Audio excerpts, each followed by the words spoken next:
Kind of demoralized after that one, actually. Like, part of me doesn't want to try again right now.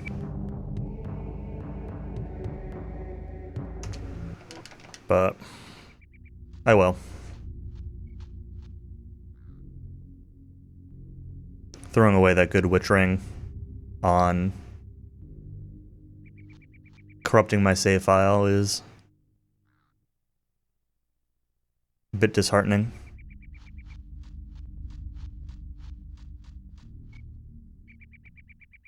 I knew there was something else I was missing in that menu too. I'm like, I normally do 3 things in here and this is only 2. But then I figured it was just something that I cut out.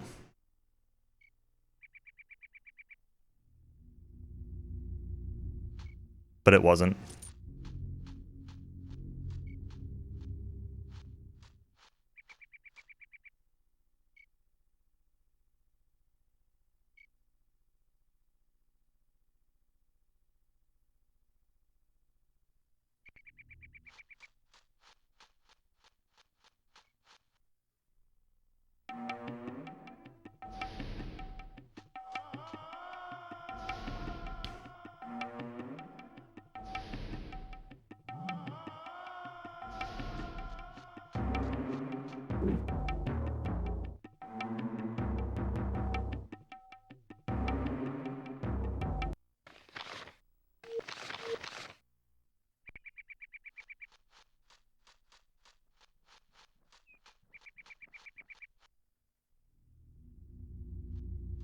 Maybe I should just play like a Z2R seed instead or something.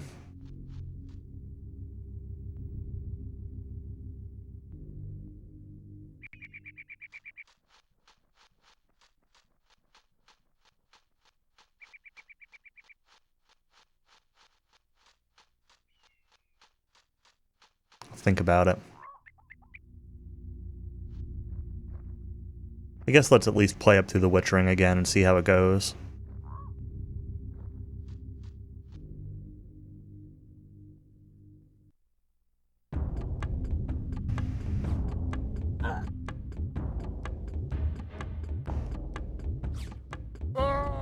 Brrr.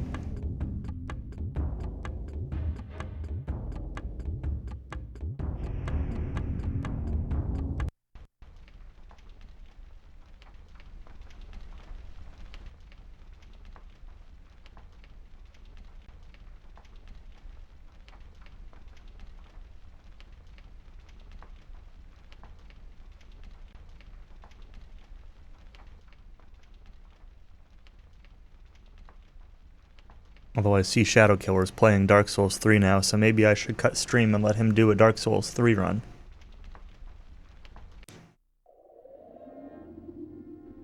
At Shadow Killer.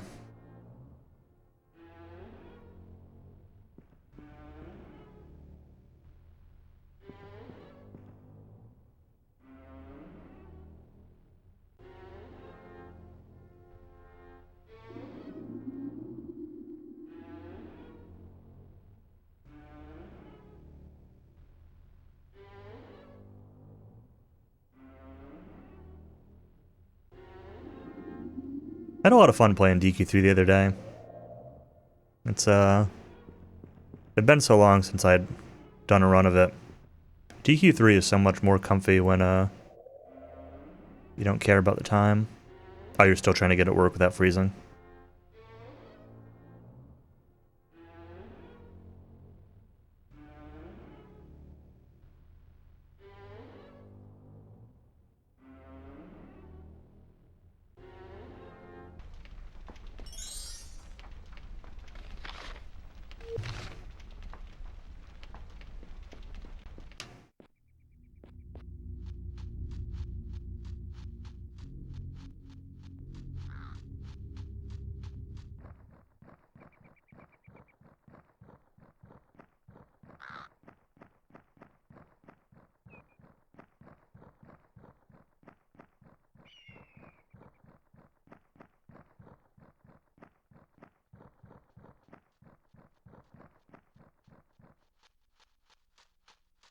Okay, good. No bat this time.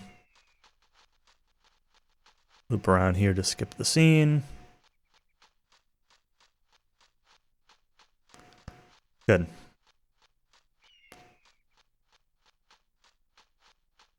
Still had a bad initial bat fight. That's alright though. Only a few seconds lost. Resetting over that initial bat fight would be a bad meme.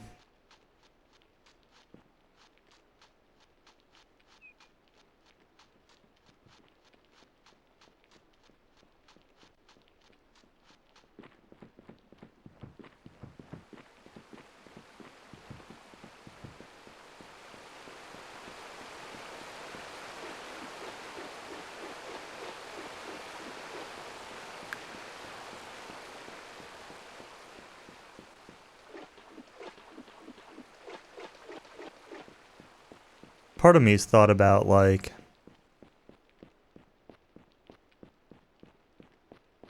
I don't know. I don't think I'd do it. I don't think I have the motivation to do it, even for a game I care about, but, like, or care about more than this. But part of me's wondered about, like, doing a, like, a LOTAD or theory task kind of thing. Not like a full-blown task, but just, like, using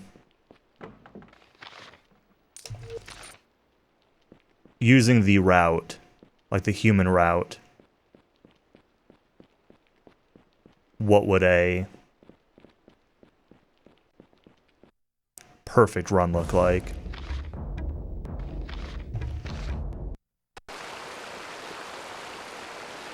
But I don't think I have the motivation to do that.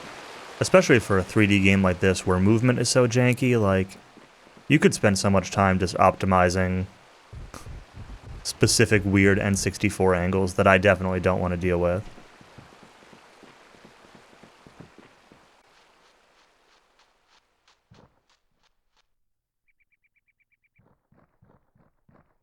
That's why I said like LOTAD or something. More like a segmented run, I guess, than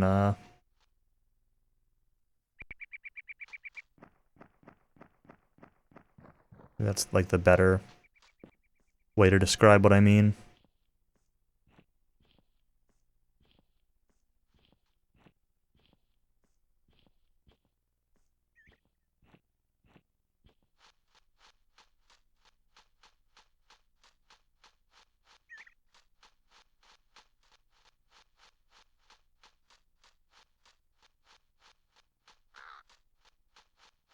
SK with the freezing, are you like running anything different in the background? Like, you know, do you have OBS up now where you didn't before or something like that? Because I've seen cases where like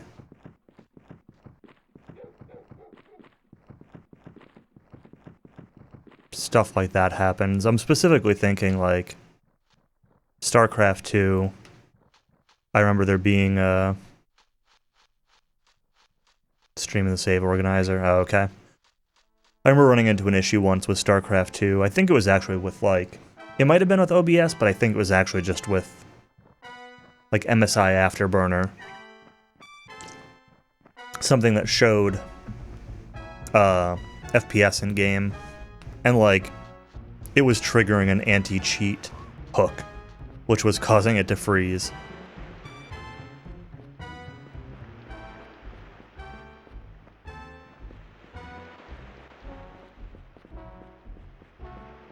But then there was an option to use different compatibility settings. Get good when? It's a good question, Dunham.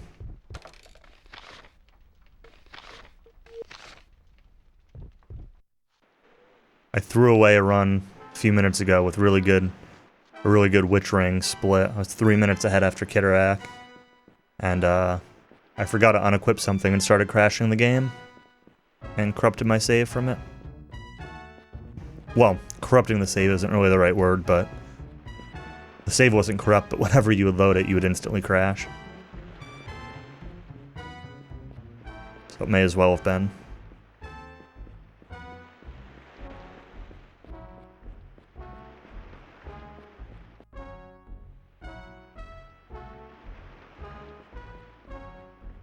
We'll see. Maybe this is the run. It's a feature. In this game, it sure is. It's a crash that I know about, so it was very much just like my mistake for triggering it.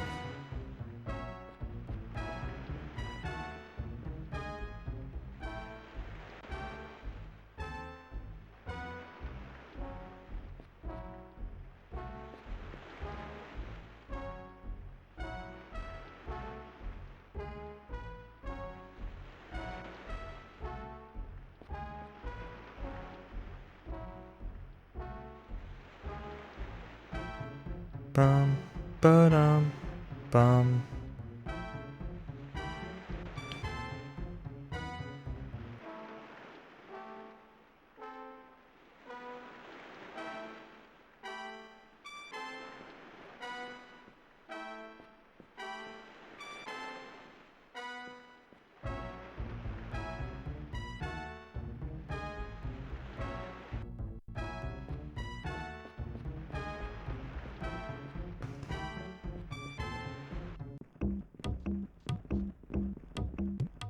But maybe if I stop playing this today, if this run doesn't go anywhere, maybe I'll do like a Z2R or something, and then maybe I'll just spend time working on DQ5 or DQ6 or something. I don't know.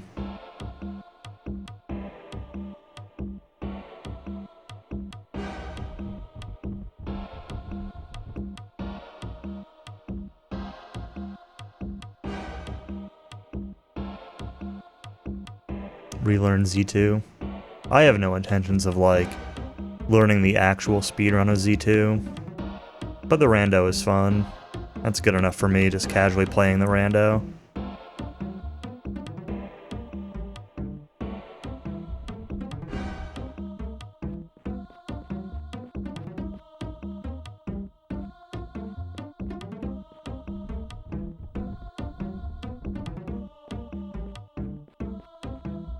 In terms of NES games, like, I'd be way more interested in learning more Mega Man games. With your name, you're kind of obligated. That's fair. I am Error.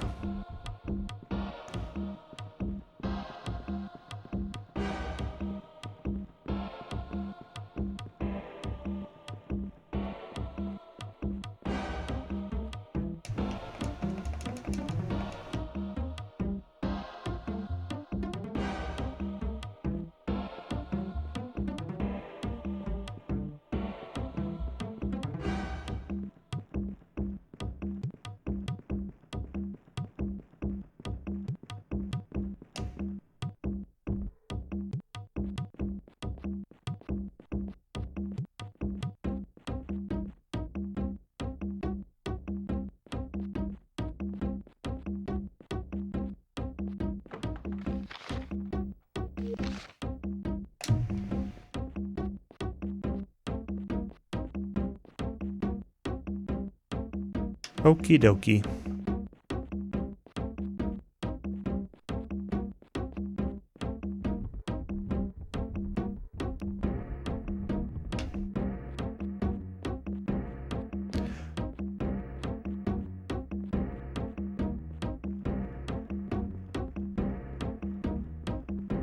There's so many games that I say I want to learn and run, and yet here I am playing this one.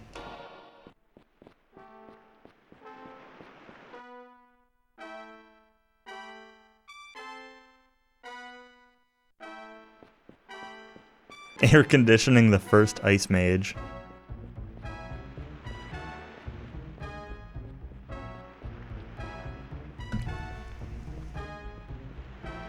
If that were the case, Kawi would probably be speedrunning it. Although I'm also a big fan of Ice Mages, so...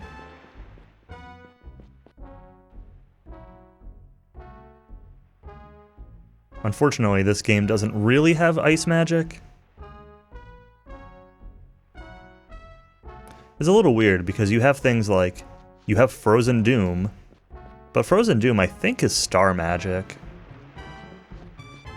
Maybe it's not, maybe it's elemental, but I thought it was star.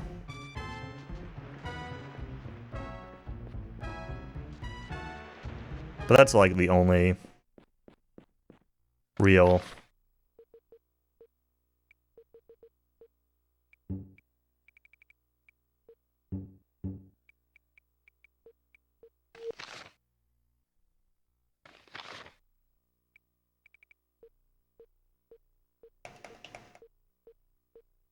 ice magic in this game. Or anything that could even be remotely considered ice magic.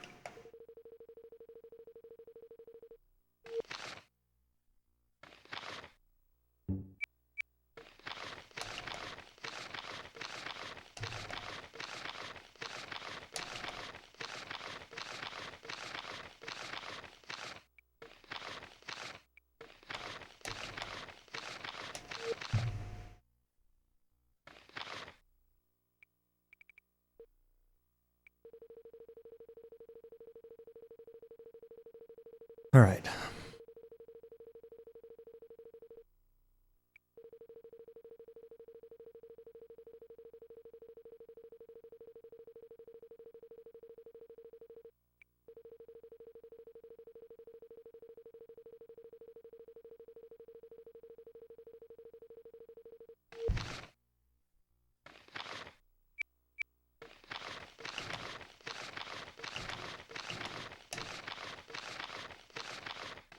Eight, 9, 10, 11, 12, 13, 14, 15,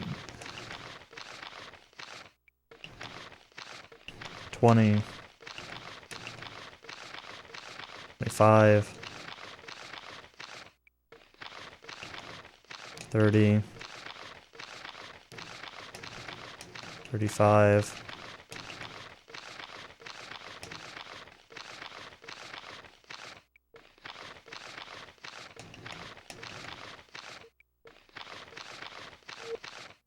'I think that's right.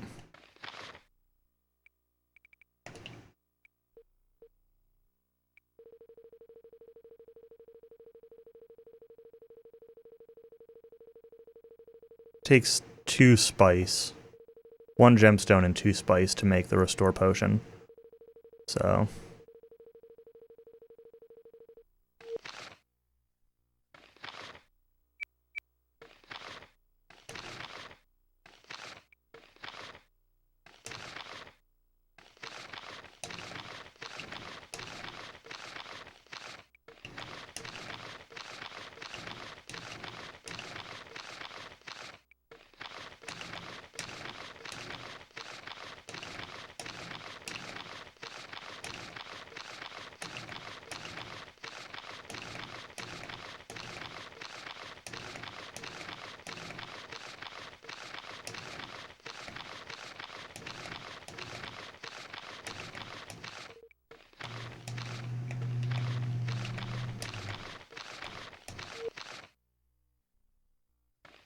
Alright, is this enough? Let's just make a handful more. Not really many. Because I also need a couple of curing potions.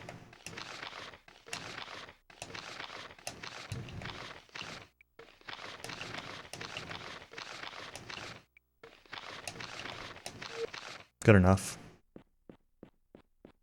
I'll sell them in Aramun.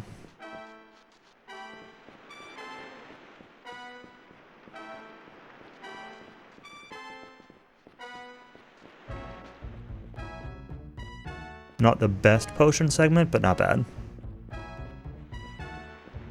Over a minute faster than last attempt, so... that's good, although we'll probably lose that all back on the Witch Ring.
Alright.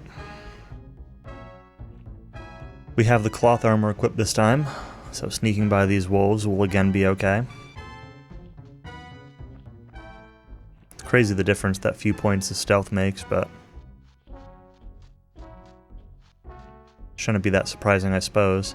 I think Brunna's stealth is normally like a 3 or 4 or something starting, so adding 5 to it's a pretty big deal.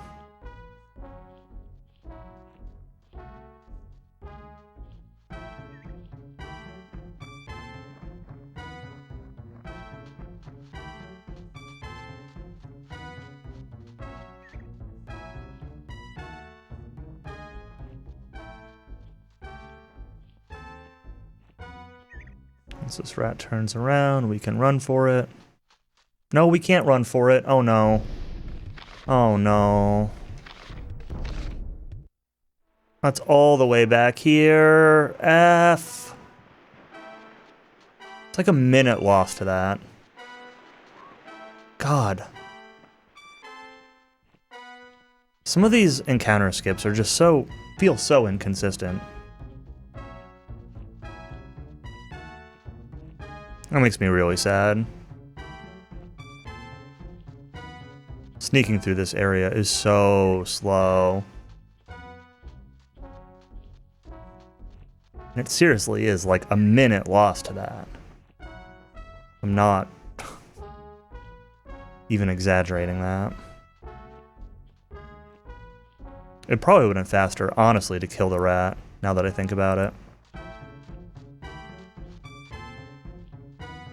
It probably would have taken less than a minute to fight the rat.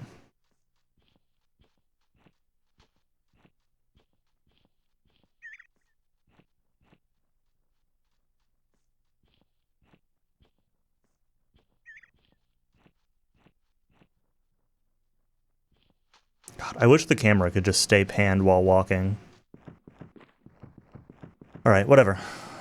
Shake it off. Just keep going.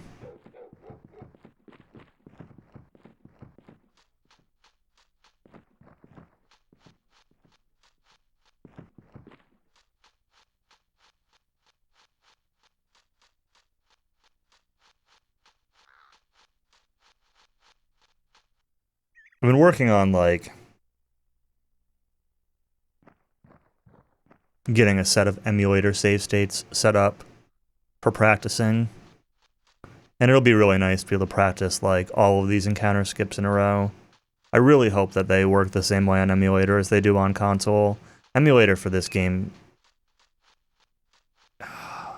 is kind of janky, honestly. I have some problems with it. Crashes and such, but hopefully at least, like, things like enemy position and how movement works is mostly the same.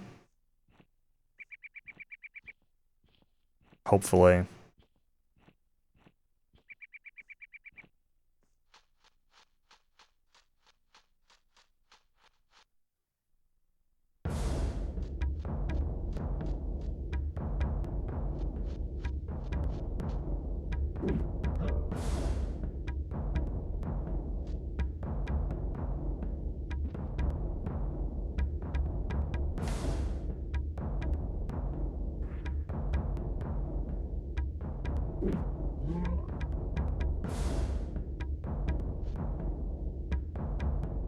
Weird,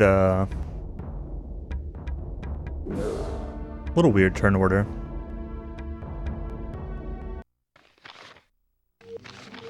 First hit was a pretty low roll, too.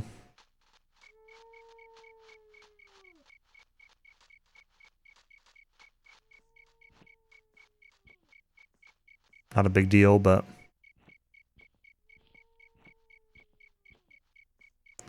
could have just been a faster fight, that's all.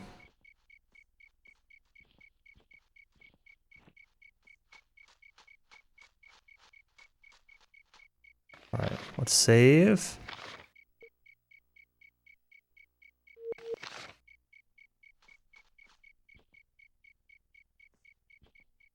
Okay. That rat sees me somehow. So we're just gonna load and go. I'm glad I turned towards it. Quicker to load than get into the fight.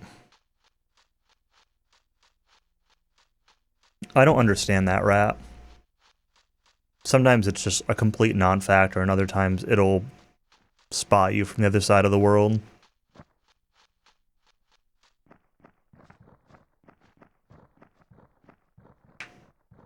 I wish I had a better understanding of, like, when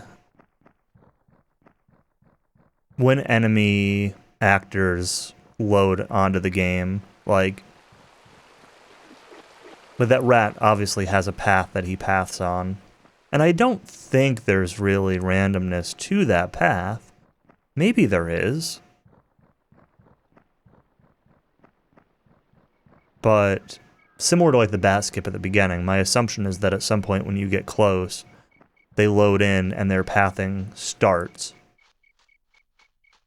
And I think the reason that I run into so many weird issues with certain enemies is that my movement before they come on screen is a little bit different, which causes, like, me to get to them at a different part of their pathing cycle.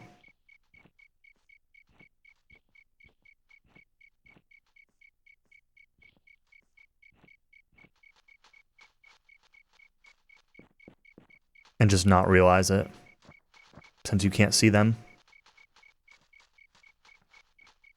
It makes it very hard to, because of that, it makes it very hard to figure out how to fix it, like how to come up with a more consistent plan without needing to, like, save and reload. Save and reload is an option, because then things should always be consistent. So if you route in a save and reload at a certain point, like, that might just be the answer to a couple of these.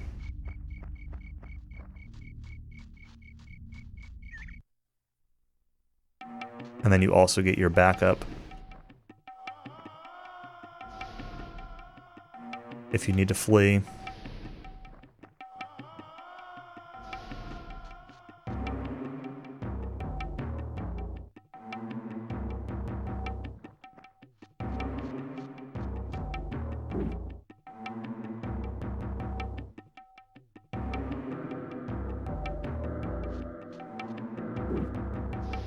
He avoided it? That's unlucky.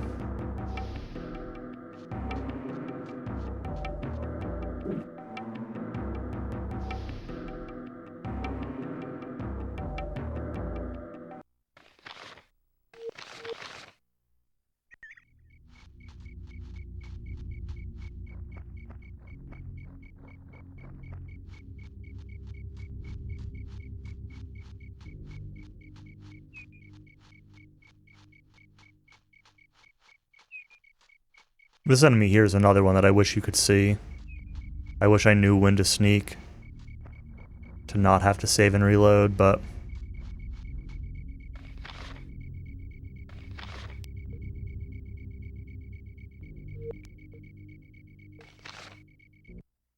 every time I try from farther and farther away, I still get the encounter.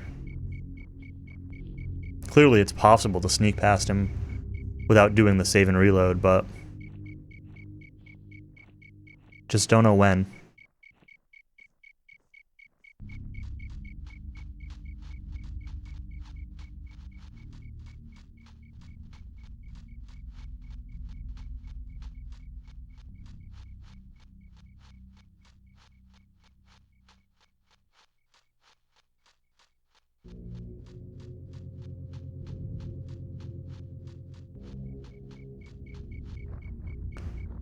Well, I lost a little bit of time because of that.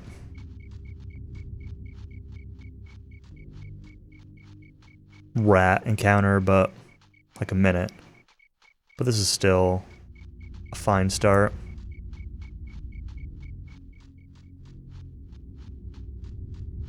No other major issues.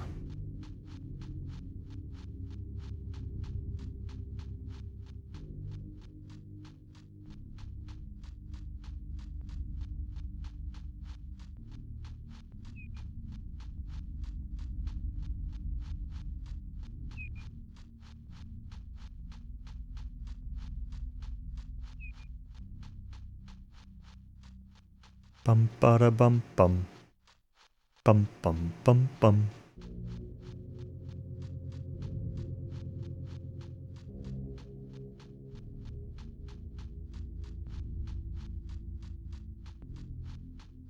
I should look at this walk a little bit to see if there's a faster route, but I don't think there is. Without avoiding, and still being able to avoid encounters. But I should double check that.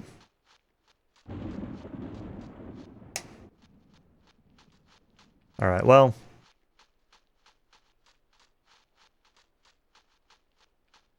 Should be 2 minutes ahead, but alas. Oh, in. I was gonna in. In.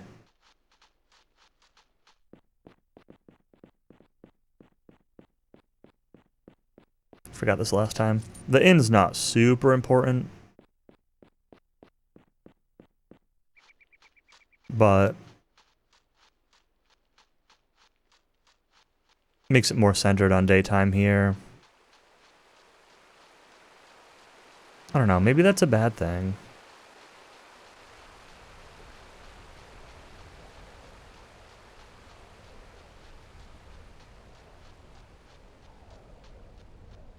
I'll have to do some time of day experiments.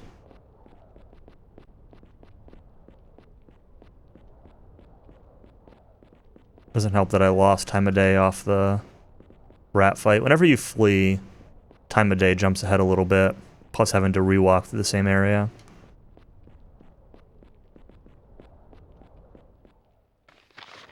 Like the recovery from the inn is not critical. I do have potions I can heal with.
Lots of spice today.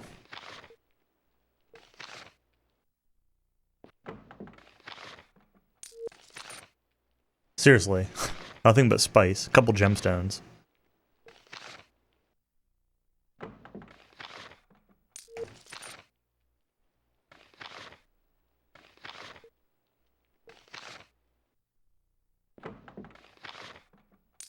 Herb.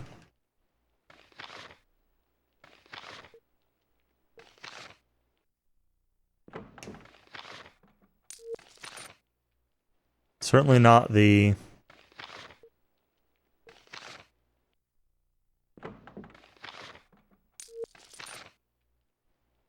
third try of last attempt.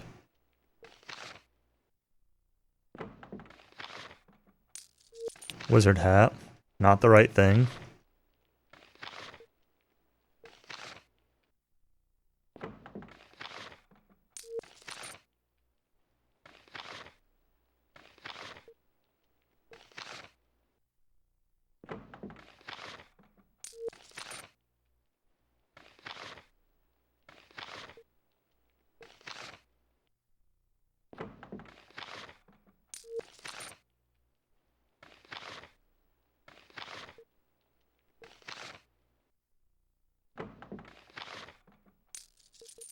Oh.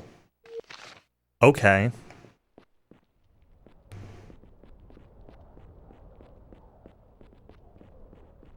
I got the wizard hat and the witch ring.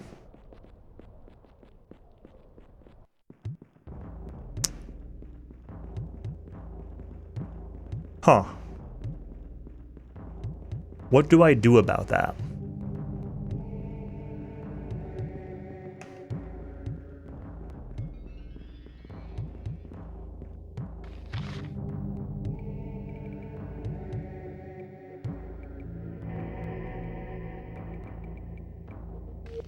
fucking sword cut or something.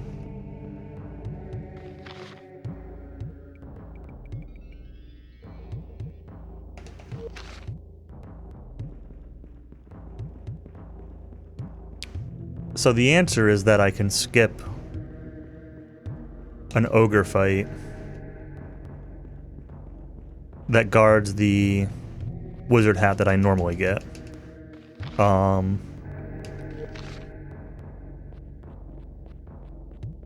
What I'm wondering in my head is, does that affect XP routing at all?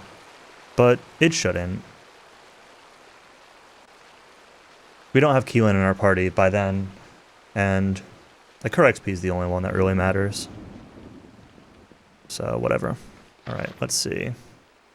Abracon, Buckler, Mercenary Belt, Jundar Gauntlets, Mirari Cloak, Jundar Gauntlets, Mercenary Belt, Dragon Leather. Oops, I did not want that. Whatever, it's fine. I guess I did want that. I forgot that I don't have armor for him.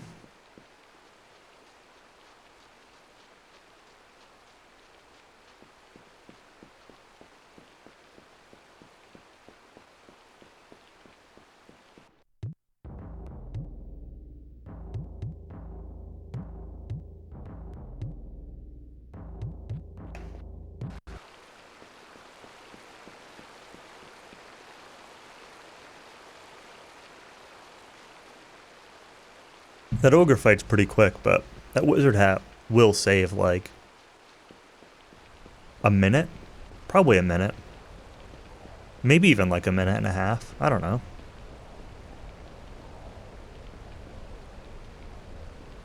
It's one of those things that I should probably have a plan for, but it's so rare that, like, it's not something to route for at all, unless any kind of RNG manipulation is found. 2 ogres. Can I hit them both from here? Let's see.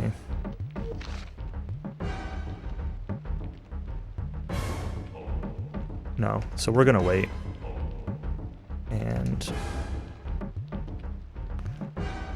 do this on this turn. Save a scroll.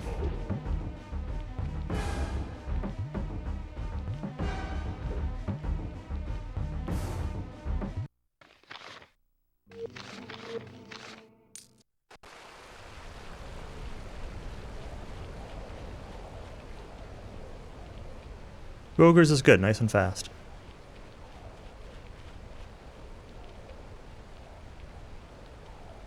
Again, XP doesn't matter, so 3 or fewer ogres is really, like, ideal, because Stupidity Scroll will hit up to 3 of them.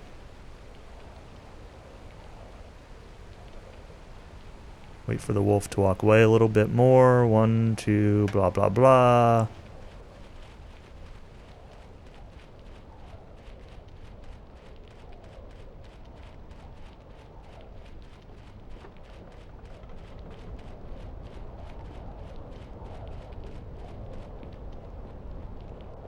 We even got a sapphire gem from that, which, like,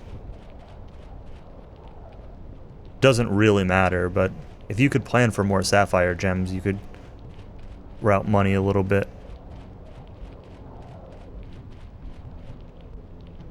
better for a shorter gold grind.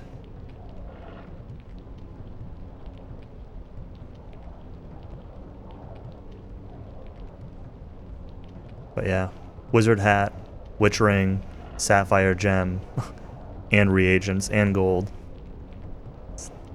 Everything that chest can drop.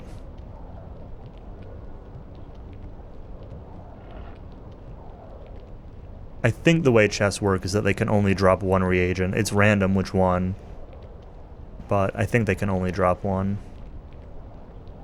And they don't have to. Like, that chest can just give you gold. Which it did once, I think.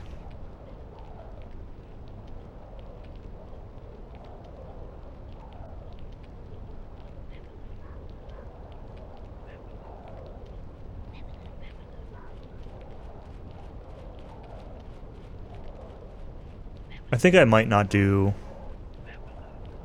Well, we'll see what it's like when I get there. I might not do Warfang early on Keelan on this run.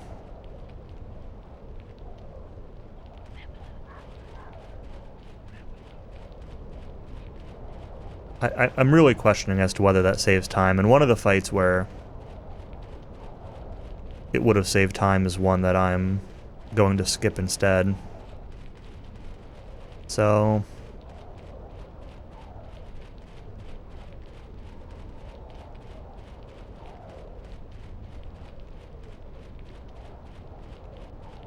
because I went back and I looked at the Griffin fight, which was one that I expected to be one that was faster using Warfang and attacking compared to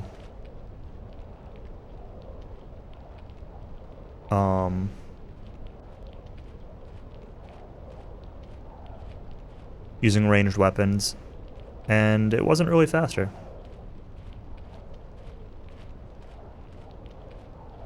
That was terrifying. Hobgoblin did not path very far.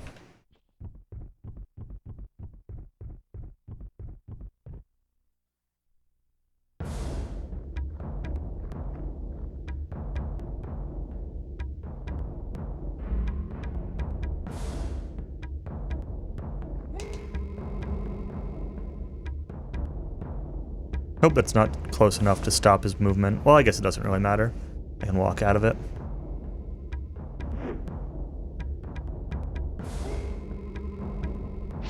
Everybody's got the spirit shields.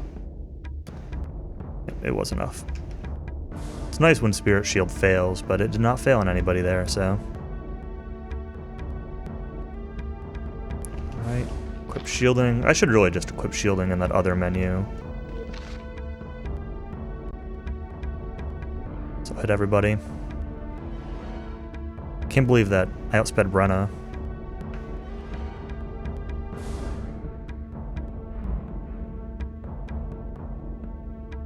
Her action must be next. Oh, or a Hobgoblin.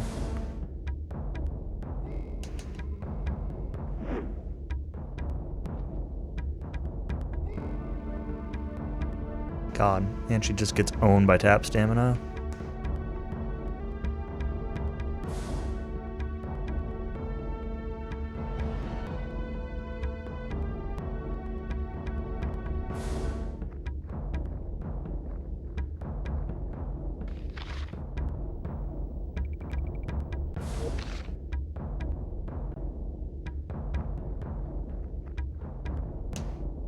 I'm gonna get the weapon on before I use Curing Potion, because if I cure Brenna, she might just get tap stamina'd again.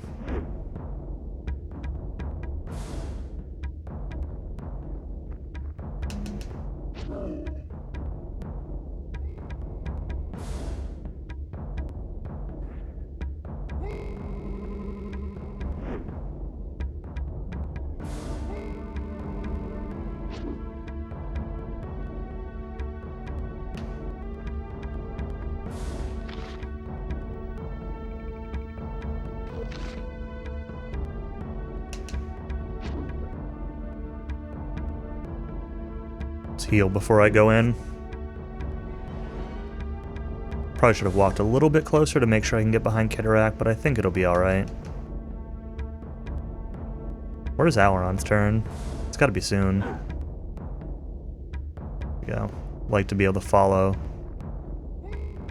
Brenna and Abracon a little bit.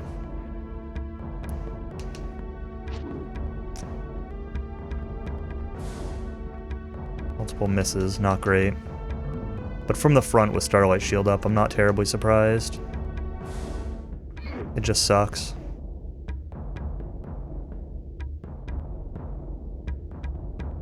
Oh, that's not what I wanted to do. I don't know how that happened.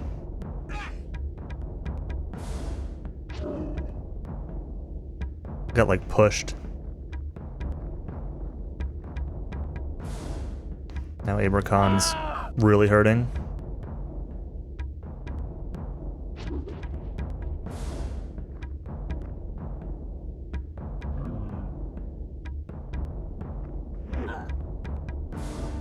Not worried about him dying, really.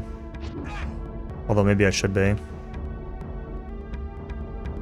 Okay, Kitarak's dead. That's good. Now I'm not really worried about him dying. I will actually use a... I'll step away and use a curing potion, though. This way it'll let him get behind enemies and won't suffer the penalty for being out of stamina.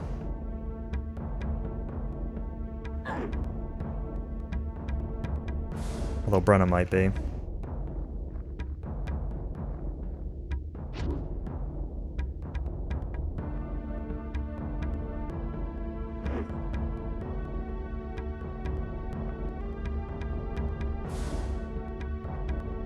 Oh, that actually made it to him. Maybe I should have used a potion there. Oh.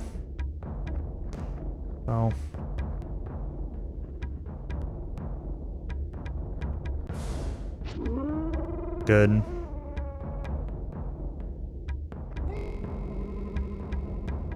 Fails to cast a spell. That's also good. One of them will probably consider fleeing soon.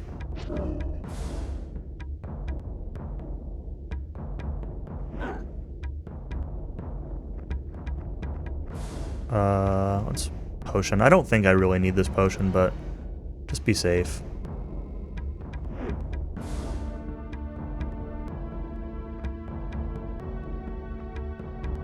It's not a super fast fight we got going on here, but... I mean, reinforcements fled. That's good. Be really nice if that one that's over there on the edge flees too.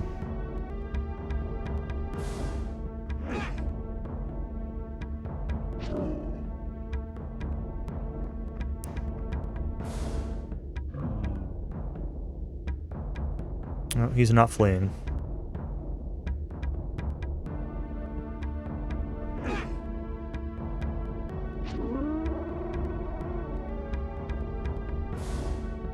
Oh, now he is. Alright.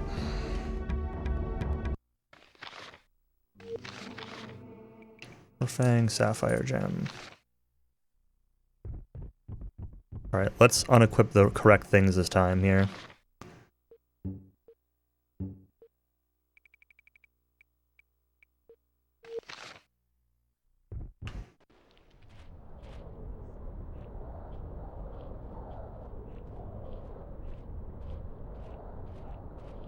A little bit of a late split, but...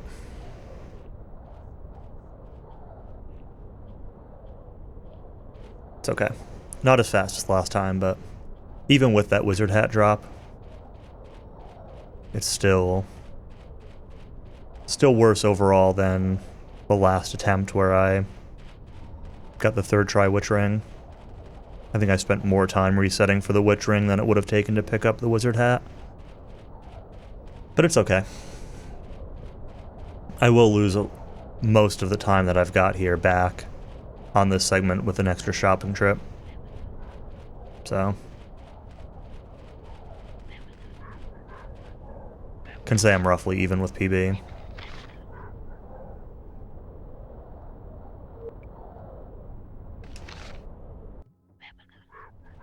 Good. We were able to load the game this time.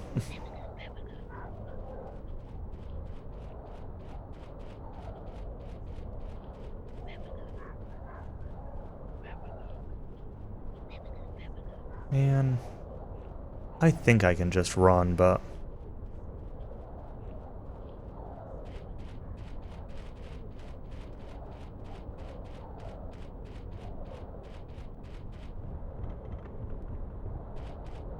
so save and reload despawns the goblin that's here. Replaces it with this ogre, who will not aggro us. For some reason. Don't really understand. You can talk to him and attack him, but he just doesn't aggro. There's a few enemies like that. Even enemies that do aggro, I've sometimes had cases, especially if you're like up against a wall, where they'll just like, they'll walk up against you for a few seconds. He's chill. Hey, Countess. He sure is.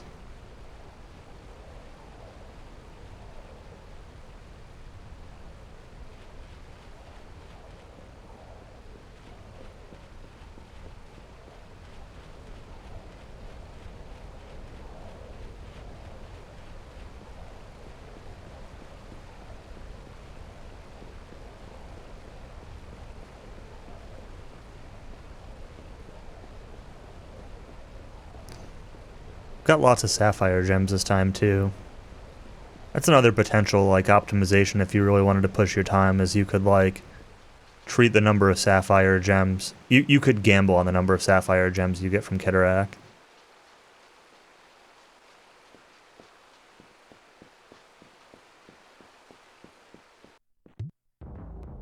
You wouldn't really save much, but could save probably 10 seconds or so if you expect to get a bunch of them.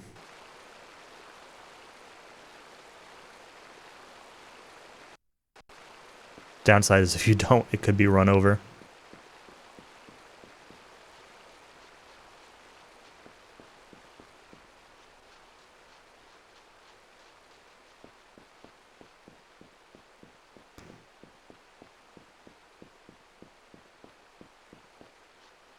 Alright, so now we're going to do the shopping that I normally did earlier. Buy the debilitation scroll. I'm going to buy the throwing iron.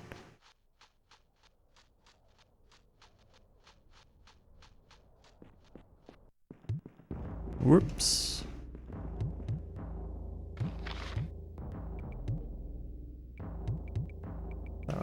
Sapphire gem. Let's come back here. Buy curing potions.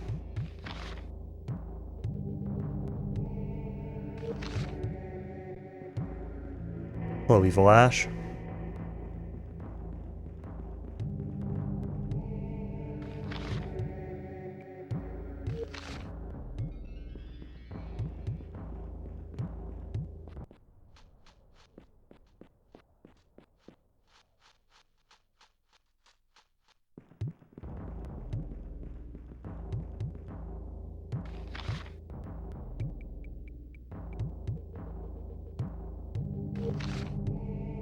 Used video game stores are dangerous. Oh no. What did you buy?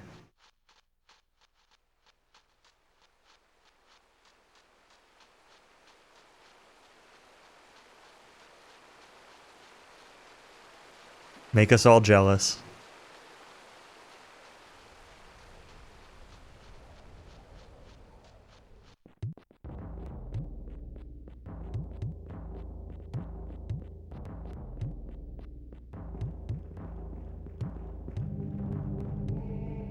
You won't be jealous you don't like video games. You like collecting video games. Well, kind of. Some video games. Maybe Evil Ash found a sealed copy of Dragon Warrior 4.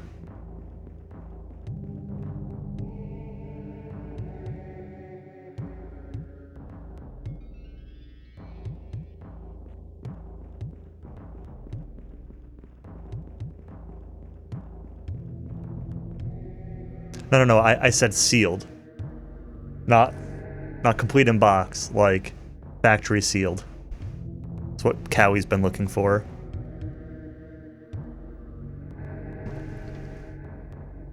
For years.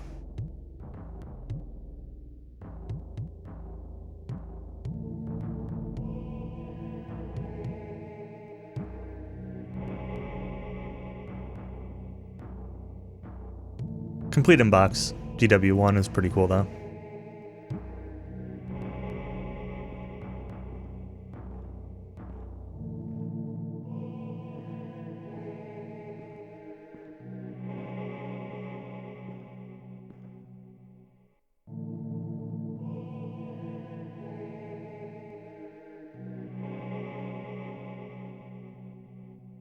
Oh, Bucky O'Hare, nice. Bucky O'Hare owns. I have never beaten that game, though.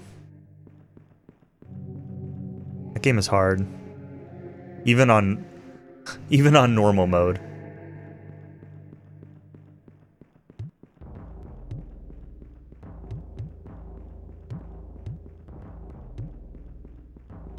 I always get to the part where, like you beat the first few planets and then... Oh, okay, you never played? I'm not gonna spoil anything then.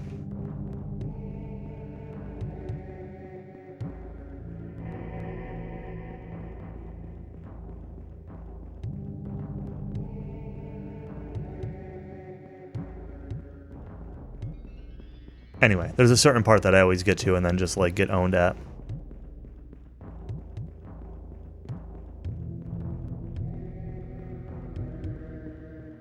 Could all race it? I suppose that's true, we could.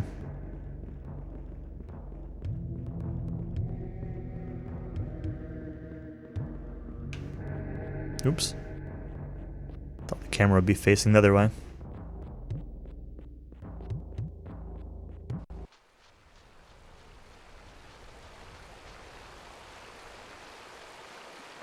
One, 2, and 4, your NES collection is complete.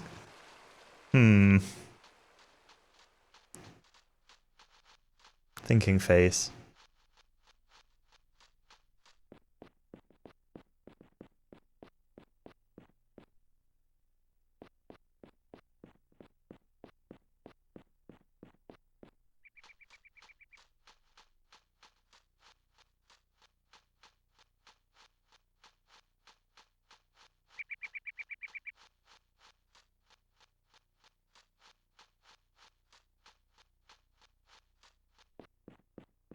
That makes up for it. I don't know, didn't you say that your sealed copy of 1 has like a small tear in the plastic?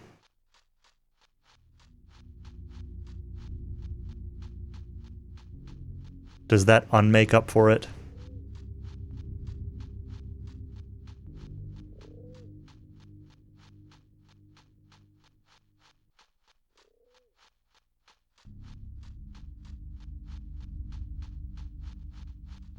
I say no because it's DW1.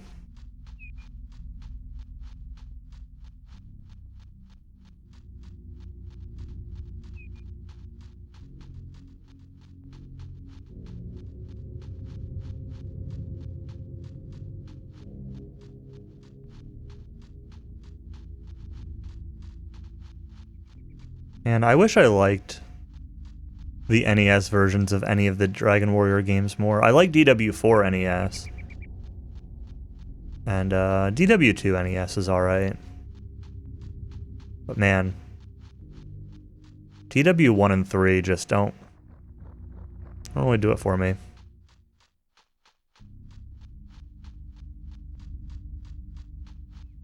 All 4 of my Dragon Warrior games are cart only.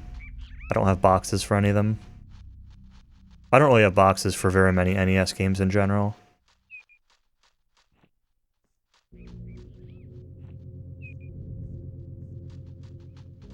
Let's just save here. Reload.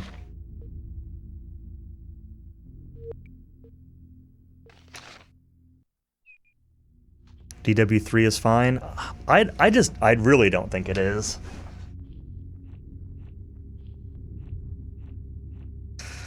Like, it's fine.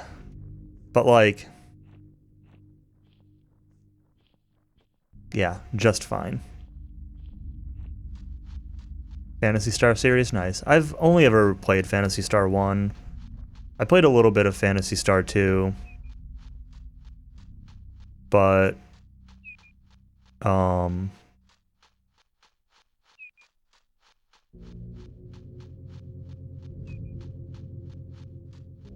Who, me? I'm older than Countess. And I am not a Zoomer.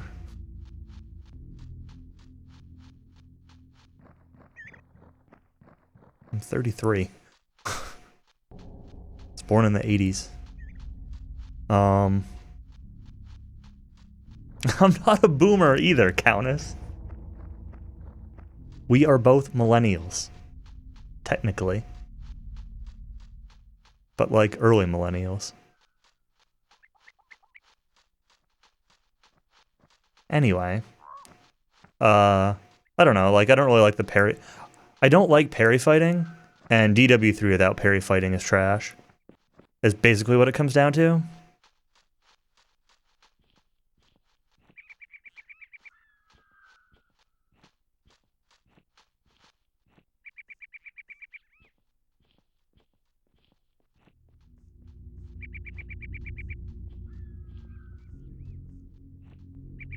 Let's save here, just in case I mess this up.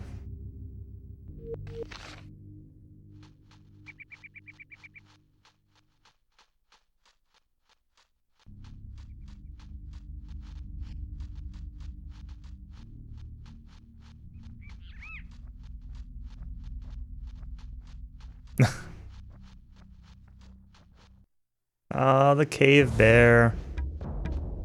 Give this one shot. See if I can hit it with stupidity. Oops, I did not mean to use that twice. Well, we hit it with stupidity, so it's fine.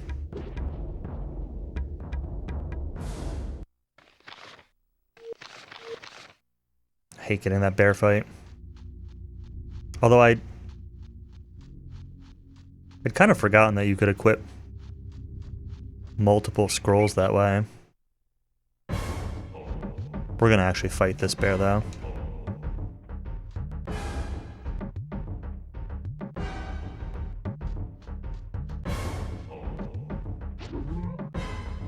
That was a weak hit.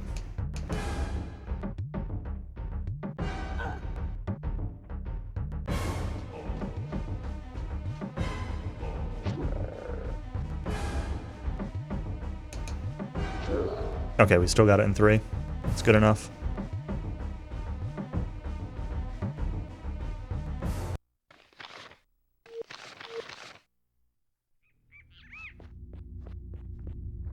Alright, we're skipping that ogre fight since we have the wizard hat already.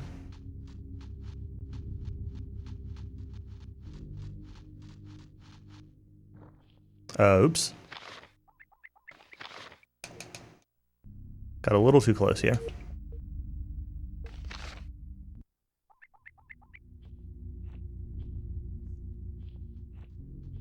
Is this good? No, it's not. I didn't think it would be. Still like right here though. If you set this up right, you can pretty much just run by this guy, but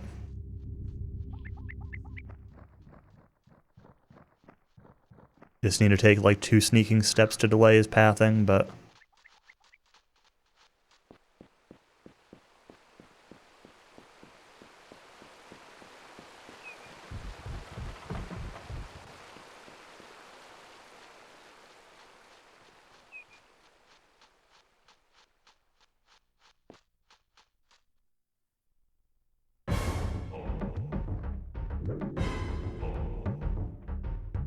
please hit both.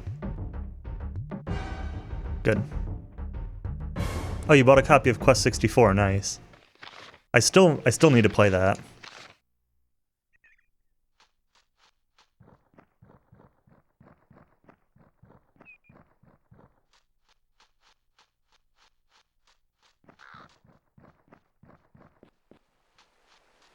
Racing. I don't feel like that's a good blind race game.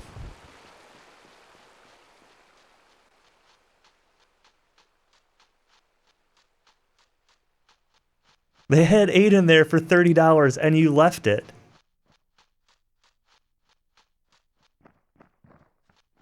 Oh man, how could you leave this game behind? I would have bought an extra copy. I don't want to like go out of my way for it, but if it happened to be there, I would have bought another copy.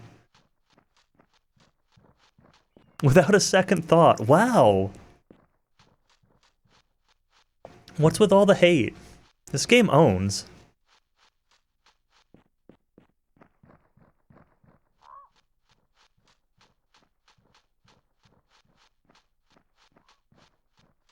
Never able to beat this game.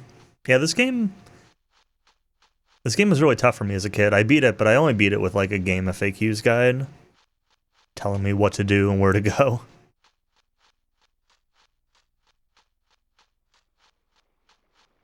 For a couple points, at least.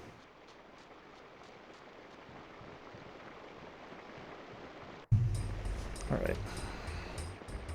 That time save, I should really, like, skip that split, because it's kind of a fake time save. It's because of the wizard hat.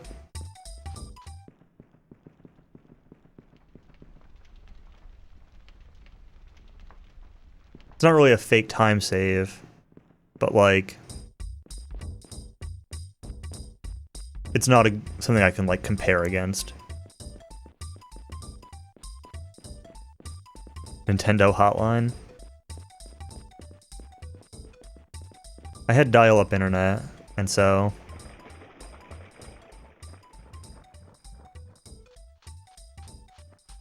found game FAQs through searching for it on like Alta Vista or whatever was in use at the time. Ask Jeeves. I was never an Ask Jeeves guy. It's pretty much Alta Vista. There might have been a brief like Yahoo or Lycos or something. If they have it when you go back again, you don't have to buy it.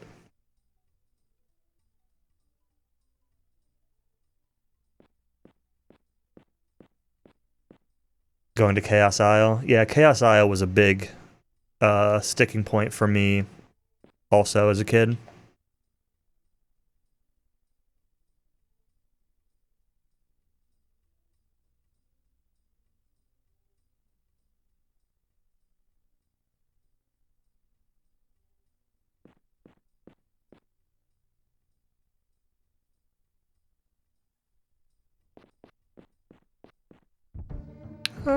Most caves I remember had loot in them, but you're probably right. There were probably some.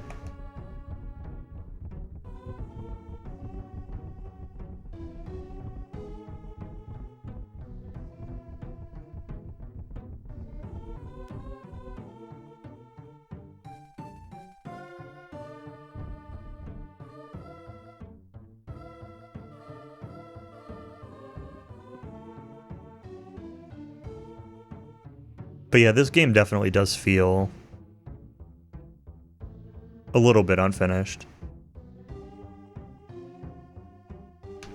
Yeah, Wall of Bones is pretty broken. I use Wall of Bones on 4 different fights, including the final boss.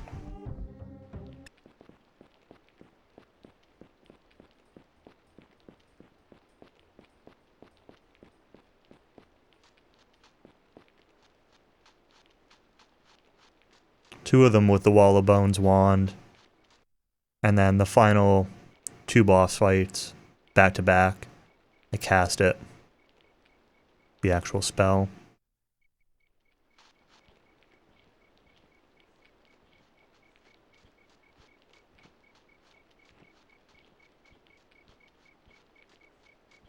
I practice getting by this wolf.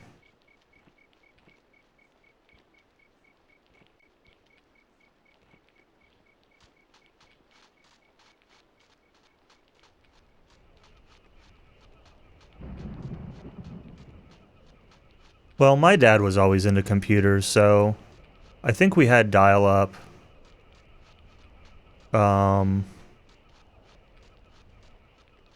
Pretty much as early as I can remember, like, yeah, 95-ish or something like that, maybe.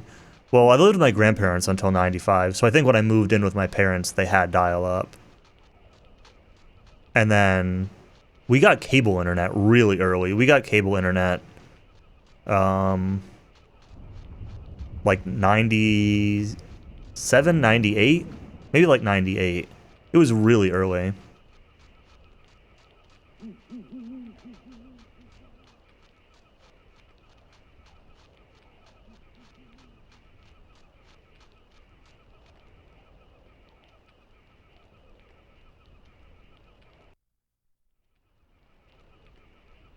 But no, I have never played Shining Force, and I've never heard of Kingsfield. Shining Force is a series that I've certainly heard of, and at some point we'll probably try. But I've never actually played it.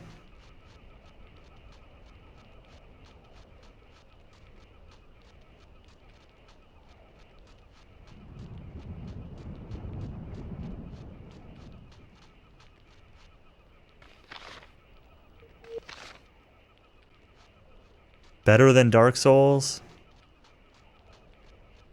I doubt that one. But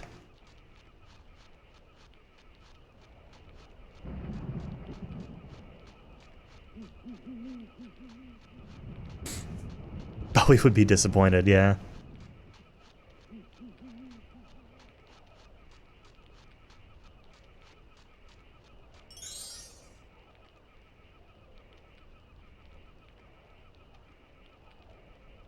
Come on. There we go. Doesn't, the RPG chick, doesn't she run one of the Shining Force games too? Or a couple of them?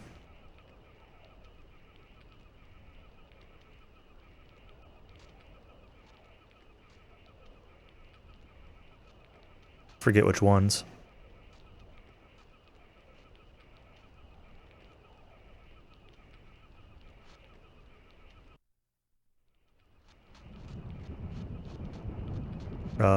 Where am I going? Turned around here during that cutscene. CD, that's... Yeah, I think you're right. Sounds right.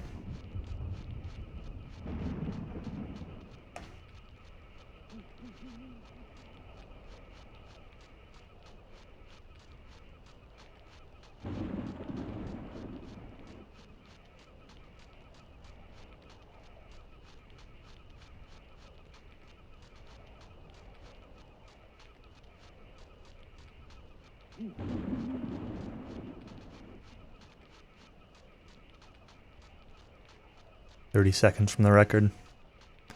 Dang.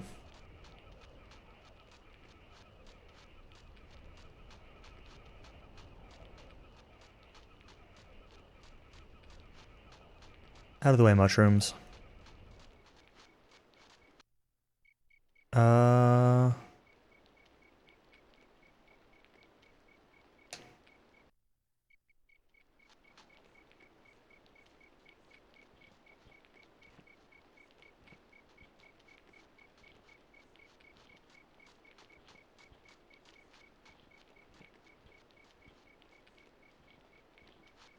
Well, that doesn't really mean a whole lot to me, without knowing the game or the run, but yeah, crits seem like they could be helpful for sure.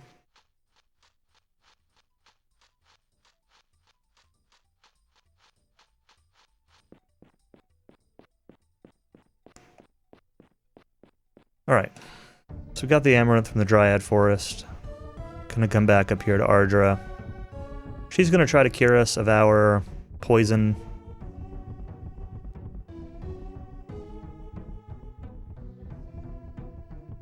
Such as it is. And then tell us how we don't have a true name.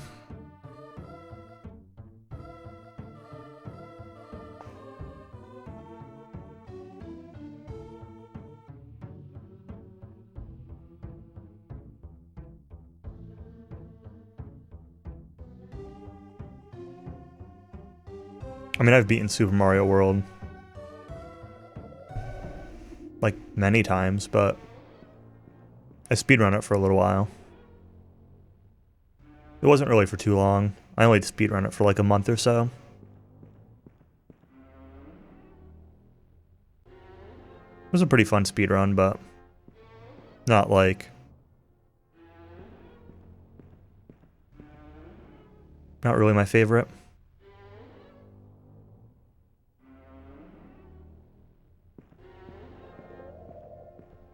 At least not the category I did, which was I did No Star World. So you still allowed the cape, but...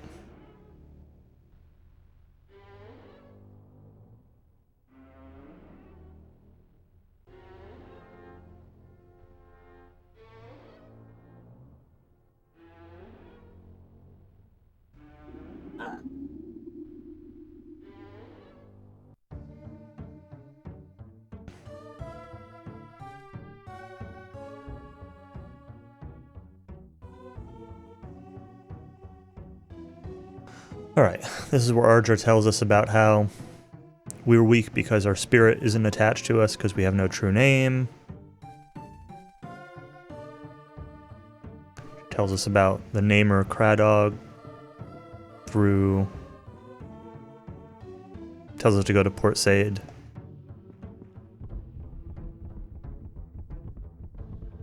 Catch a boat to Namer's Isle. So that's where we're going to be heading next year. First, we're going to stop in here and get Wizard 2 on Auron. And... oops. Stupidity 5.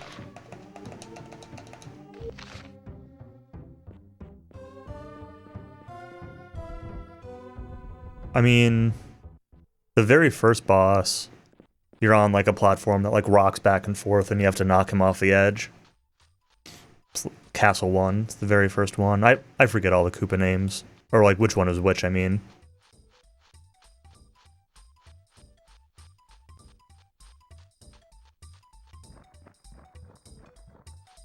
So I don't know. Ludwig, Lemmy, something like that. One of those.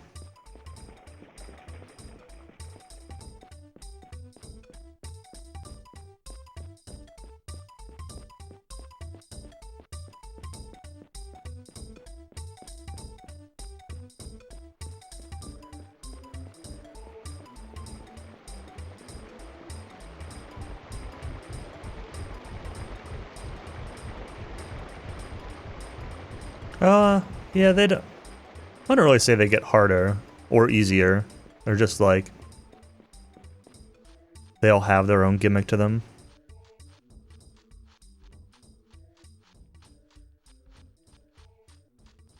Alright, I will save before the Cyclops fight, just in case. I don't expect anything terrible to go wrong here, but... Yeah, the flying mechanics in SMW are like... really cool, but also broken. Like, they're hard to use well, and they're very overpowered.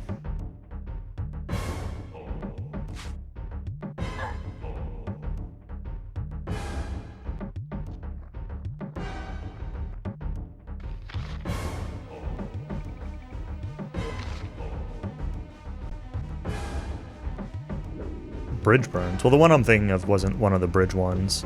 You're probably, unless you're thinking of like Reznor, the Rhino mini-boss dude that shows up a few times.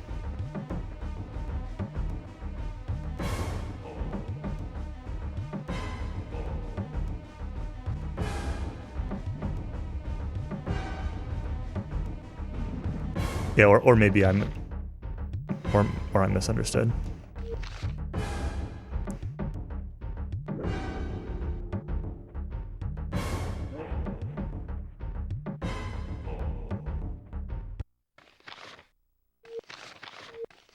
No. It's fine. I was gonna heal, but we take ins. No Cyclops Hurl Star.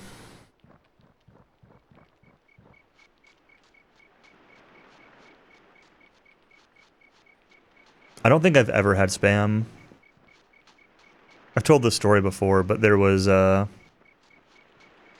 one year when I was a kid, I don't know, I was like 10 years old or something, that my parents kept telling me that all I was going to get for Christmas was Spam and potted meat.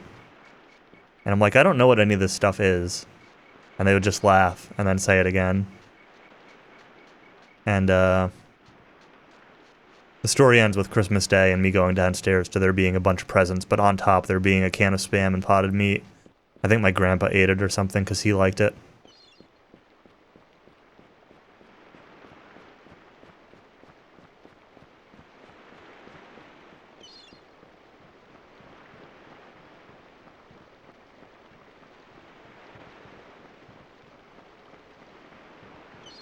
I need to decide if I want to try doing Warfang early on Keelan or not.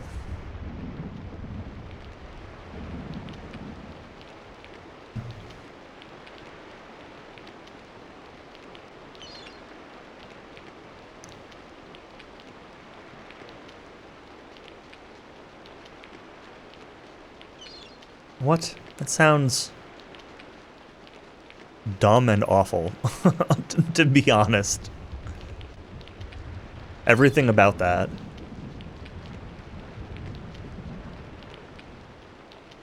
It's the most cursed sentence.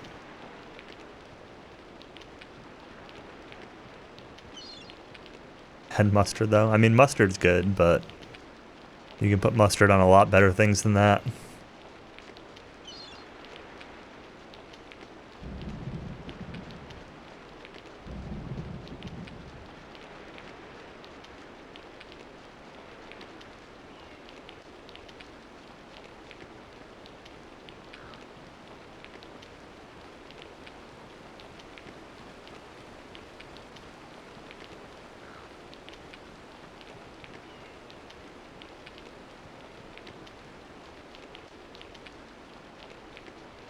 Alright, I was practicing this, dodging this Chaos Scout again on emulator, and it seemed free, which means I'm probably gonna mess it up, but I will save before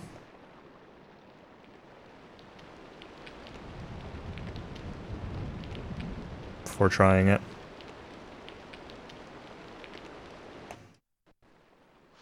Alright, first we gotta talk to Arturo here.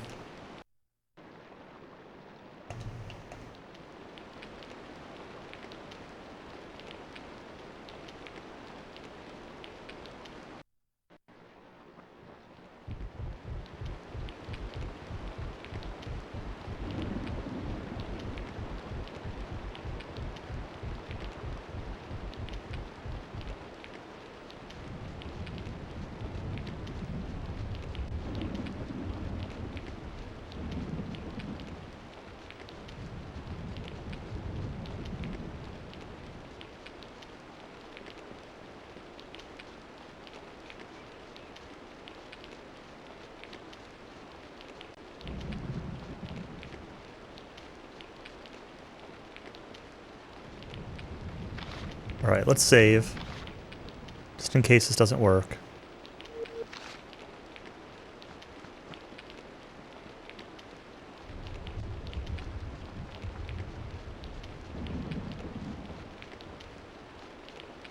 Okay, that was free.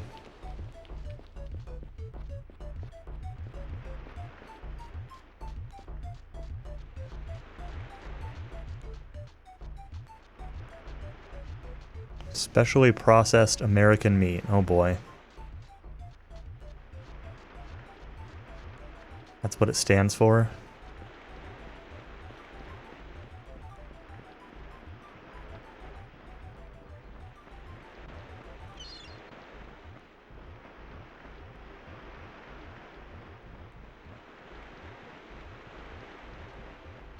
How's this going? It's going okay.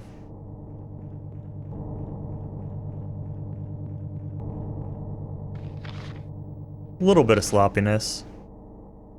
A little bit of a slow witch ring, but I got the double witch ring plus wizard hat drop. So that made up for it a little bit. Yeah, the splits I'm comparing against are the record splits. But no, I haven't improved it. I've made a couple like small routing tweaks here and there, but haven't finished a run with them, and I'm still undecided on some of them. So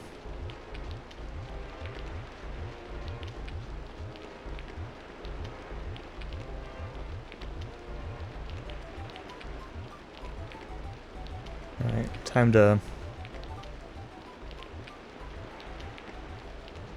stay at this inn a bunch of times. Yo, Ellie. Thank you for the host. DQ5 not treat you well today?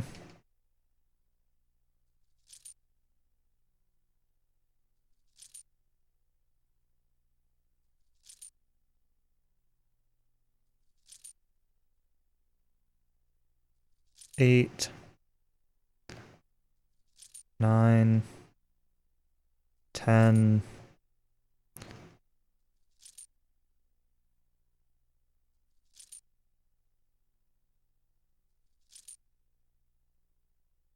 Am I off by one? Whatever.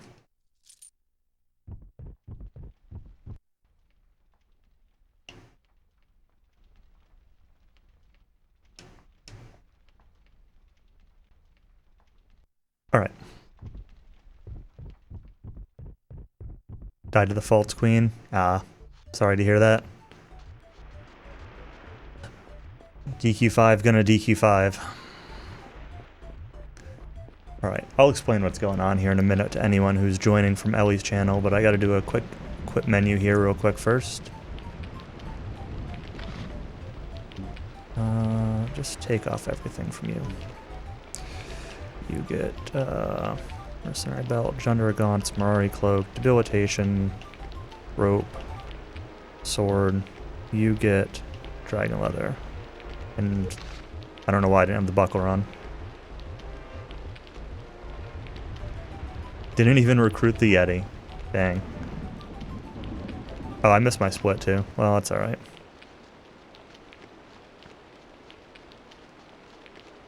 Anyway, so this game is Aidyn Chronicles the First Mage, which is, for anyone just joining, is kind of one of the few N64 RPGs. It's pretty janky. It's not generally very well liked, but it's a pretty cool speedrun in my opinion.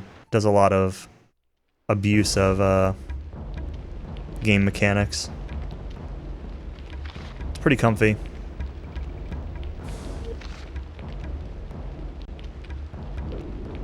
Top 5 N64 RPG, sure is.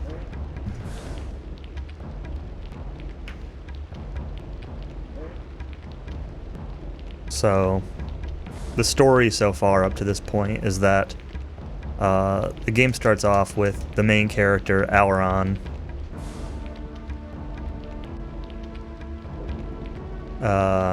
getting poisoned, and we're basically trying to cure him, and you end up finding out that the poison is actually that you don't have a true name, and so we are on a quest to go get our true name.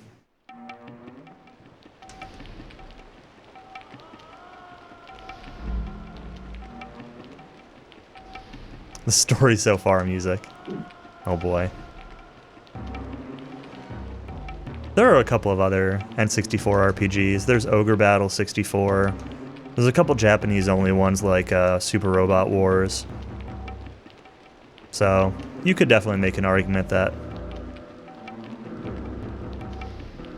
there are up to 5. You don't have a true name, Rotoast. So your spirit is separated from you because you don't have a true name. And that's causing you to be weak.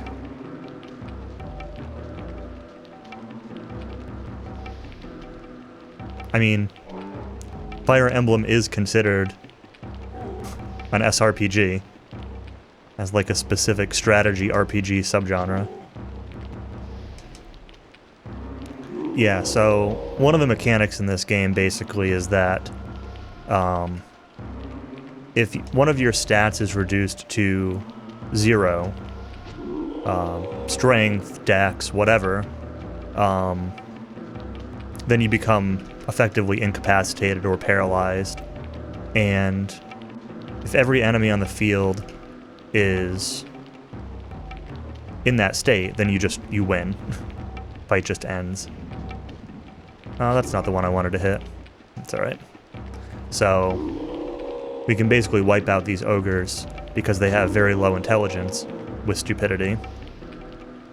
I'll also be using debilitation a fair amount later on in the run to wipe out enemies through strength.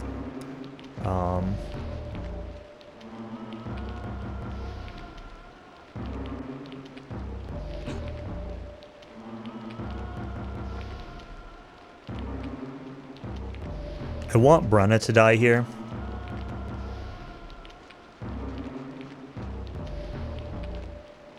Be really nice if these ogre bosses would attack her. But they're not.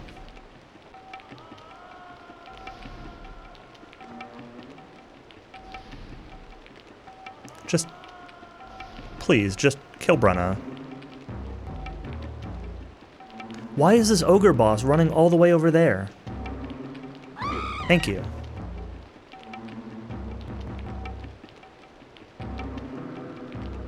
Okay, that's bad. I didn't save, so hopefully we don't die here. Kind of just depends. Do we hit this stupidity or not? One. Okay, we're good. Silly. I need to put these points in here before I forget, and you need those. So we are going to heal Auron real quick. And I'm going to put the Chaos Sword on you. Warfang is better, but I I want Warfang ready to go on Keelan at some point. Can't all JRPGs make our enemies die by casting spells and making them stupid? Is stupidity a D&D thing? I mean, D&D has a similar mechanic where some of your stats, if they go to 0, you become incapacitated, but somewhat ironically enough, the game mechanics of this game are based off of the tabletop Dragon Quest. The same Dragon Quest that had the copyright for the Dragon Quest name in the 80s. That's what the general game mechanics of this are based off of. So by some logic, you could argue that I'm playing a Dragon Quest game. I wouldn't make that argument, but it's funny.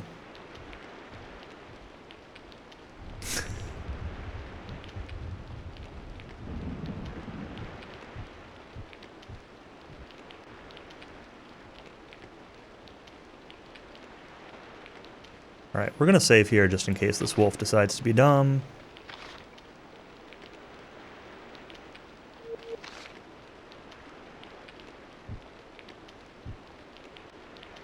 Yeah, so you've got a handful of main stats: intelligence, strength, dex, stamina, endurance, and willpower. They all have kind of, you know, mostly what you'd expect. Intelligence affects your spellcasting magic, willpower is your resistance, endurance and stamina both kind of go towards your hit points, although stamina has another function. Strength and dex are, you know, kind of just as you'd expect.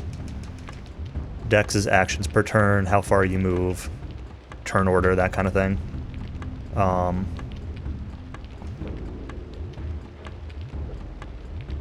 And one of like the kind of the concepts behind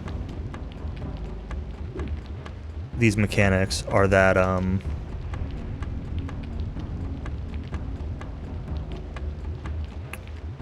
it kind of separates the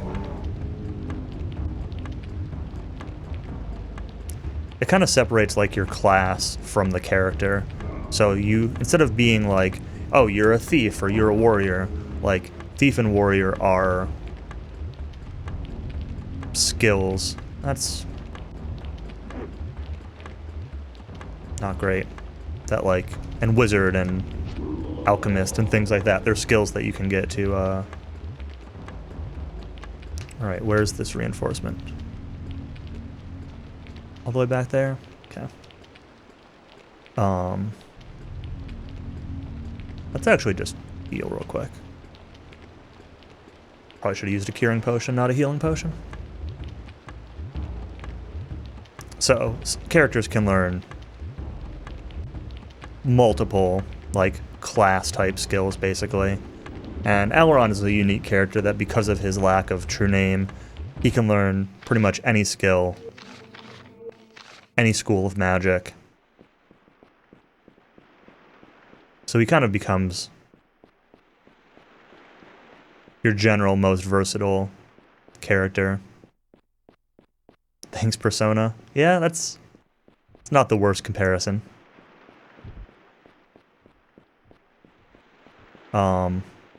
You know, as with most RPGs, the general balance is better to, or you're generally going to be stronger if you, you know, focus on one or two core skills, but I think Auron's the only party member that can learn necromancy magic. And in general, like, it's probably more advantageous for you to make him a caster rather than like a physical character. There are quite a few characters that can join your party that are really good at physical stuff. So it's generally better to make him a caster, but you know, you can play it how you want.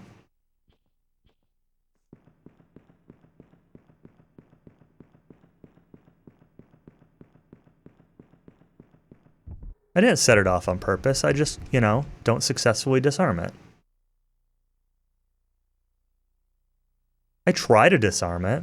You just don't. So, do you ever successfully disarm it? In the speedrun? No. I do not. Alright, let's save and reload. Sometimes the enemy at the bottom of this is janky.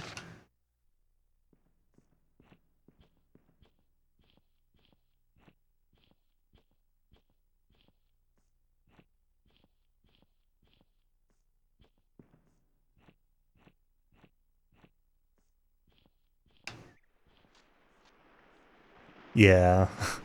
Casually you end up grinding a lot of XP. This game's kind of interesting in that most enemies don't really, like, respawn once you take them out. But there are a few random enemies that do.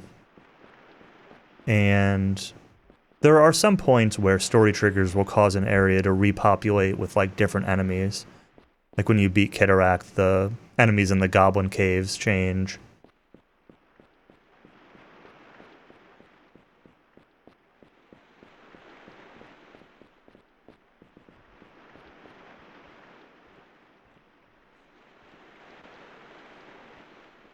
Okay. Well. He aggroed me before I could pause to save. Surprised he heard me from so far away, but sometimes he does that. They don't undo extinction, per se, as it is like...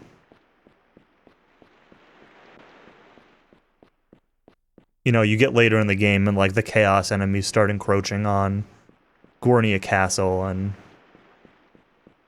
You know, it's not that, like, things go less extinct as it is. You know, the story's progressing. Things are changing. Try to make the world less static. Oh, I missed my lighthouse split. Well, whatever. We're ahead. It's, I guess, all that really matters.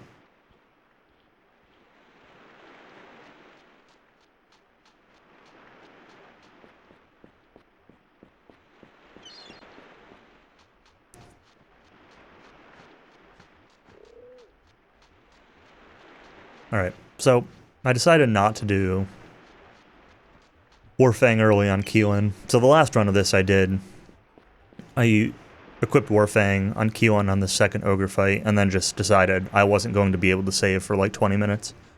But it didn't really seem to save time, so I decided not to do it this run.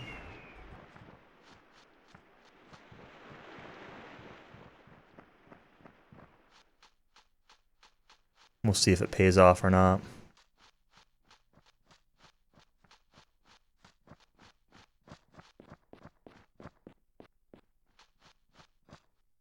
Right as I went to save. God, I hate this. Hate this dumb fight. It loads weird coming from the lighthouse. So the same setup just doesn't always work. It's very frustrating. I only really practiced it coming from the bridge. I'm just gonna have to sneak on the way back, I guess. Coming from the bridge, you can basically just run by without getting that fight.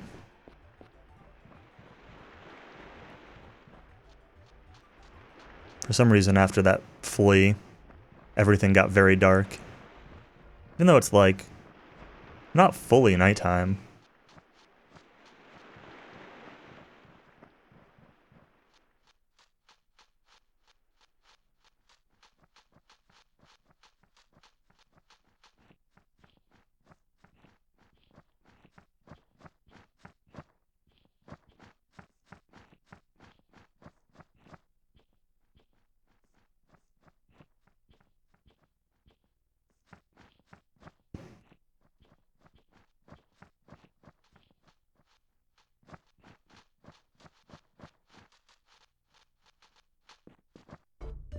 Maybe I'll take the inn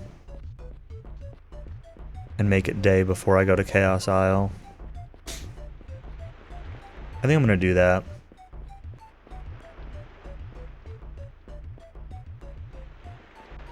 Might be a little slow. But I don't really want it to be night, because Aileron's gonna get a penalty to stupidity and...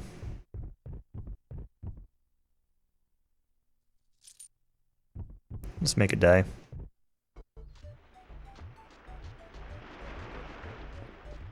And then, before I forget, let's equip you with throwing iron and you with short bow.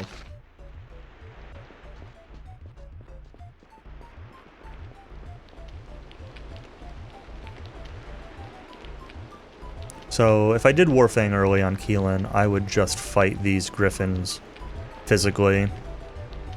They're going to be coming up on this boat. I need to do some testing, because I might fight them physically even without doing that, but I need to do a little bit of testing. I was doing some scripting on this game last night to test some stats.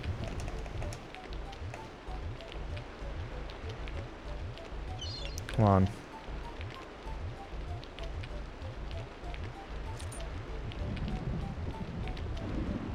Let's save here. Just in case.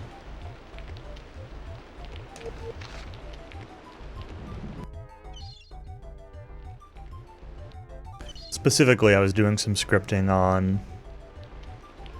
the effects of strength and increasing strength.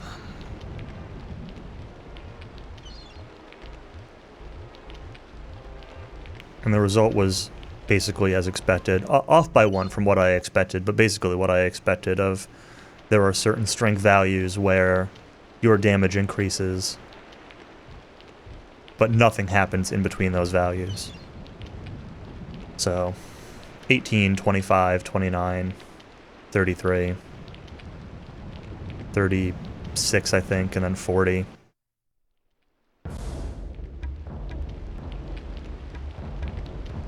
Something like that.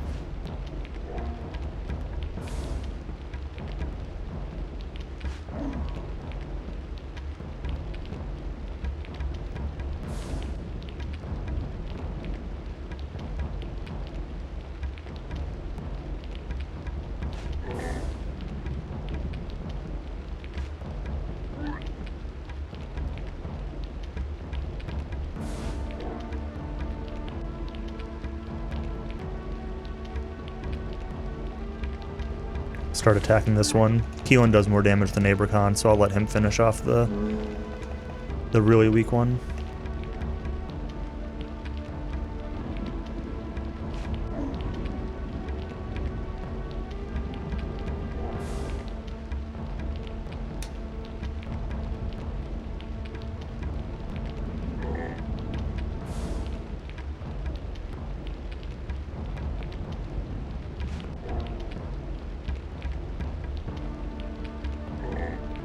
Okay.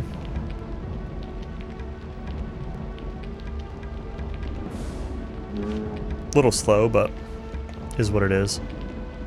Let's check. Okay, you can get 27. You can start putting points into Dex. So Keelan's got all the intelligence she needs.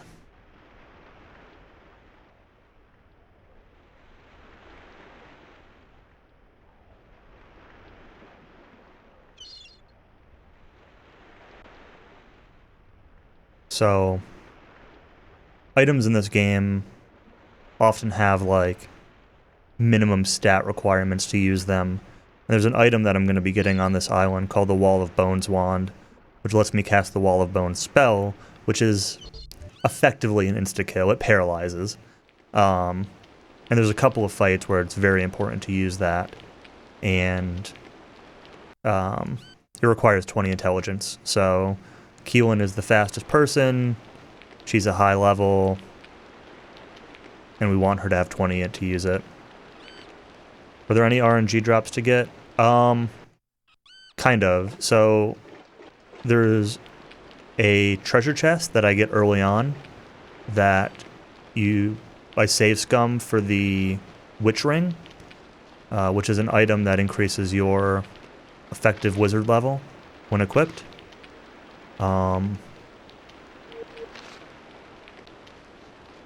And there are, I'd say the only other notable one is,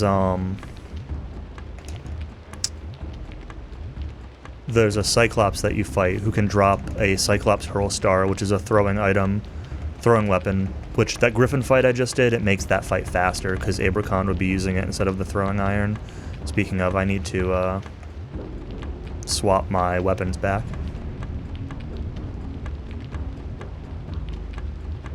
But it's not like a required item, it just makes that one fight faster if you get it.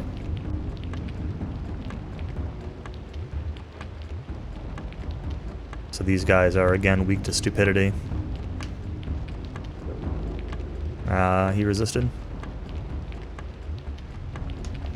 Oh, well then he ran away, so that's alright.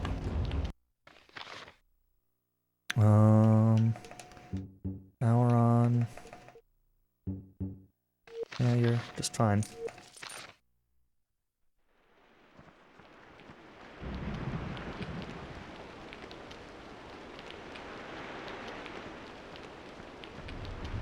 They can drop Chaos Shields, but I don't know if I'd say they're useful.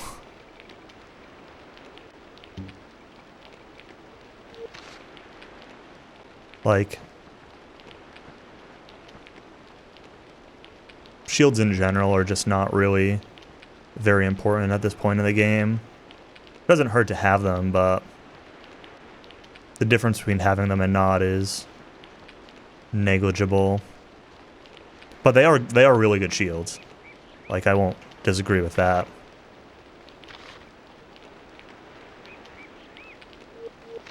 Yeah, the Chaos Shield and the Buckler are the two big shields that don't lower dex. So I'm using a Buckler at the moment on Auron and Abracon.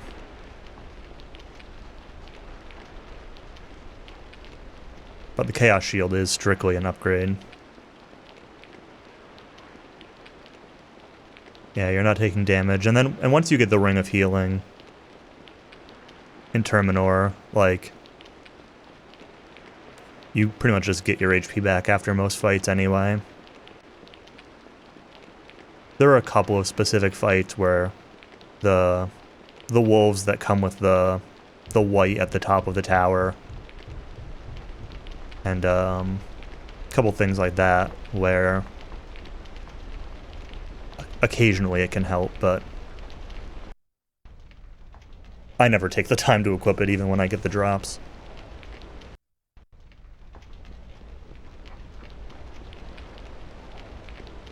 Alright, so I'm gonna skip this guy and hope that my XP numbers that I have in my spreadsheet are...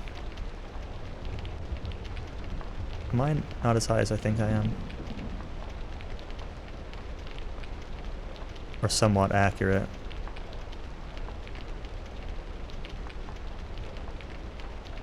I can't tell if this guy sees me or not, so I'm just gonna save real quick.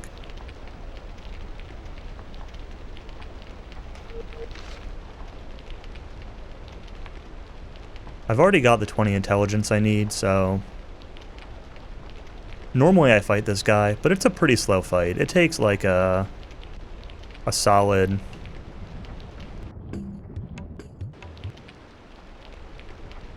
like... minute 15 to minute and a half to kill this guy. So as slow as the sneaking is, it's faster than not. But then sometimes this happens.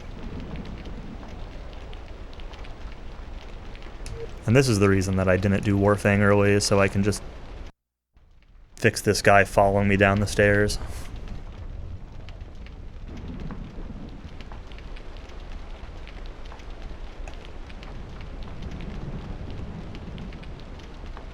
If I had Warfang on Keelan, I wouldn't be able to save that off.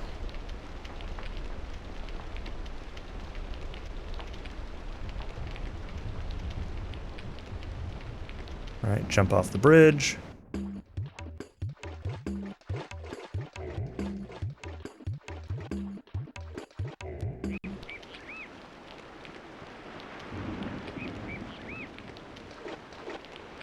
If you run off of that bridge, sometimes you'll like fall through the ground and crash the game.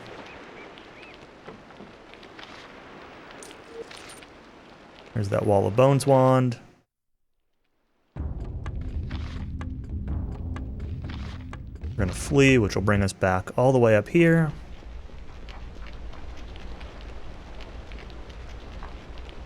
There's a few things that'll crash this game. It's not the most stable game in the world.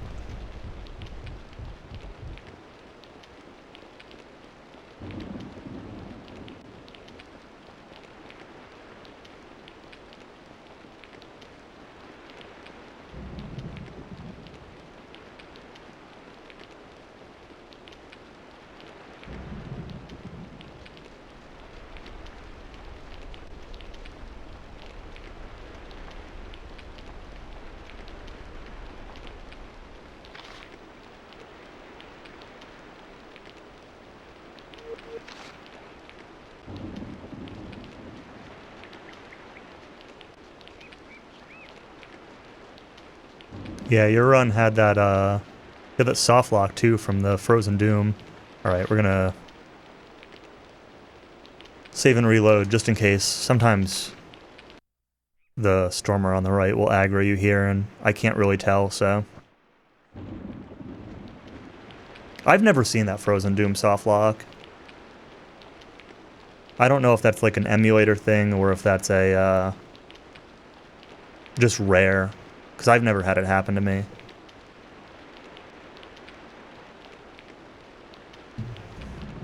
But I've had a few places on emulator where I've soft locked.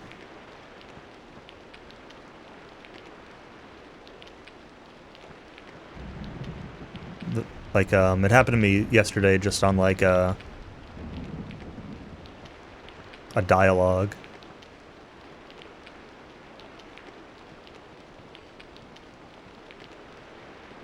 When I was trying to make save states to practice with. Web of Starlight when you cast it, huh?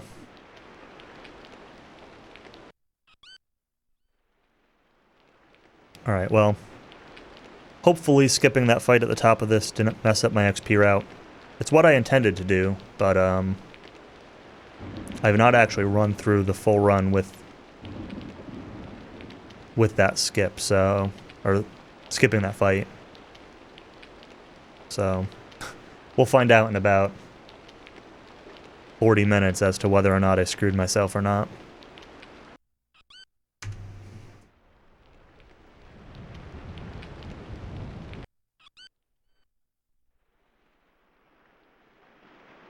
Yeah, it should be fine. It depends. So I require minimum of 3 zombies to be able to have enough XP for Keelan to learn the ranks of debilitation that she needs. I'm not worried about Aileron's XP at all. It's just Keelan and, like, does she get debilitation or not? Debilitation 8 or not? That's going to be the sticking point. There is lots of leeway, but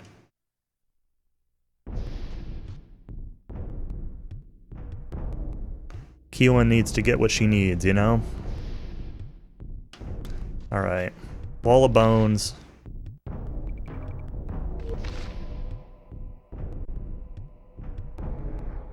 Okay, we hit that first try. That's really good.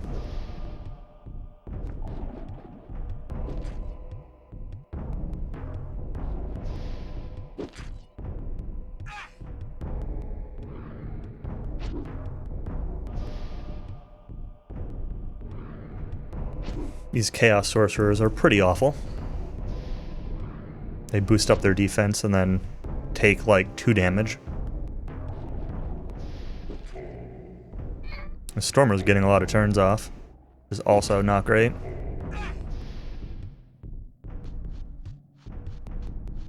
I don't think this will hit the Warrior. Get the Stormer at least.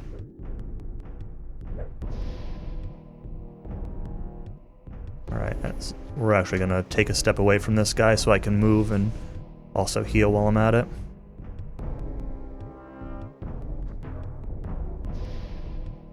Keelan is going to Strength Potion.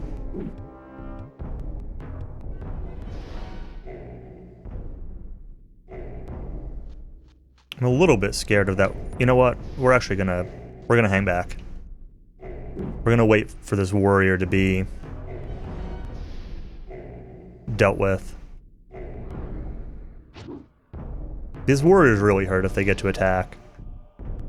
And,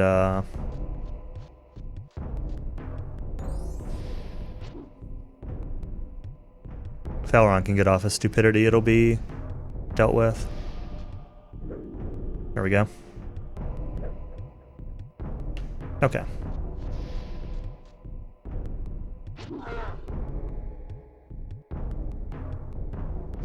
Oops. I hit the wrong button there. Accidentally tapped the Z button while trying to target. Skip my turn.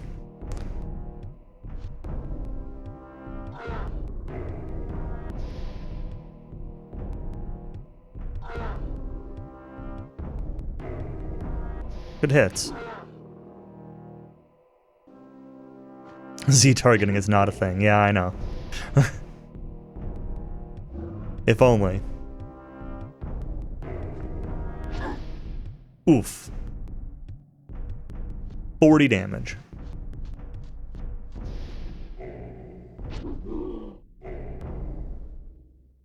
Alright, Keelan. You're gonna step back and heal. So you don't die if that happens again. I'm not guaranteed to kill this guy with one more hit, so...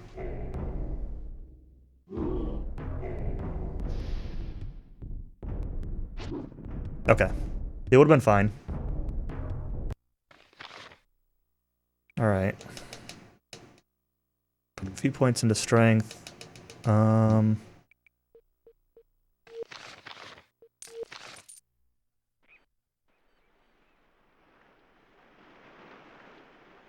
I actually want to pull up my XP spreadsheet.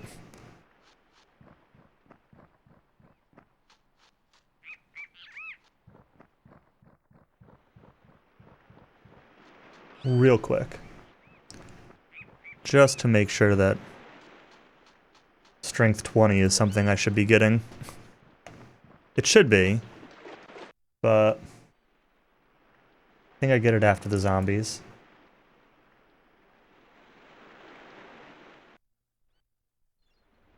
Strength 20 after the zombies. Yes. So, this XP routing, after getting Int 20, oops, Debilitation 8, and Strength 20, has, after the white at the top, all of 1,577 XP left on Keelan. That's with assuming 3 zombies. If I get more, then that's good. If I get fewer, then I actually will reset to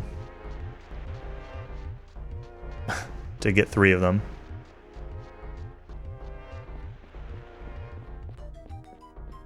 But that doesn't happen very often anyway, so...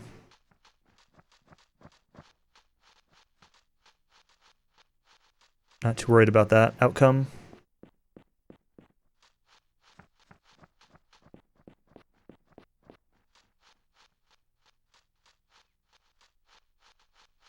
Technically... Technically, if I get the Chaos Scout encounter on this path back, that might actually make up the XP from one zombie. How much are the zombies? 49.50 for 3, so 16.75 each. All right? No. 16.50? 16.50 each.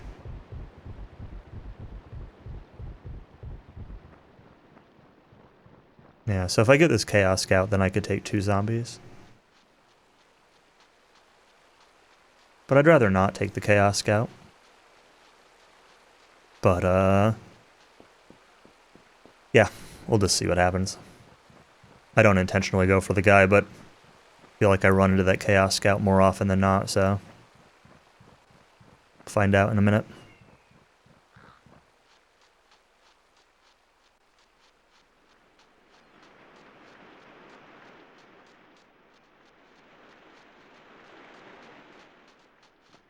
Loop around our bandit to the left.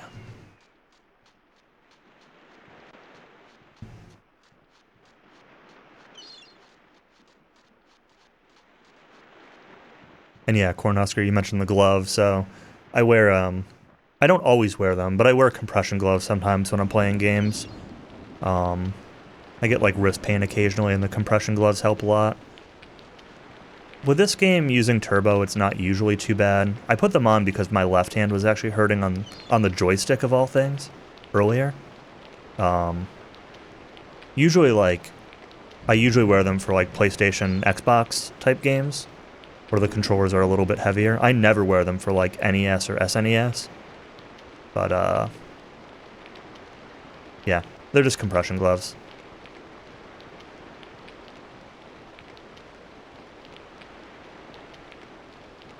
It's a pretty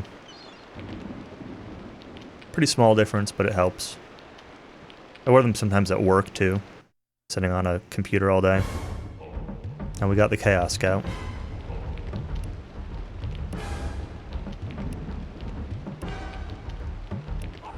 Pad your thumb against the control stick. I can believe that. This controller, though, that I'm using, the control stick doesn't really hurt.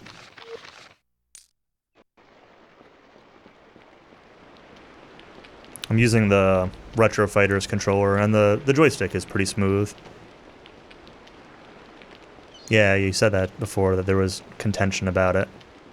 I very much appreciate it. Like, it's part of specifically why I play, like, the Japanese Dragon Quest games also, because they allow turbo. I would have still played it. I would have still played this game, even if it were not allowed. I did my initial... I think I did my first run without turbo before I even checked the rules and saw that it was allowed. Like, it wouldn't have stopped me from playing the game, but I might not have put as much effort into it.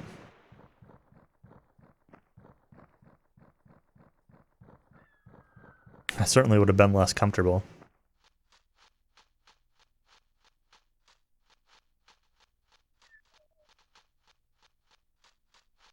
There are a couple of things that are, like, kind of silly. Like, there's some dialogue where it's, like, faster to turbo just through the top choice than it is to choose the faster dialogue option sometimes.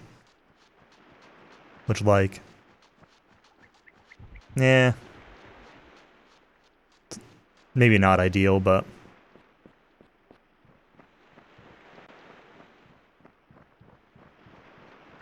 I mean, I guess theoretically you could do both, but you'd have to be really good with the,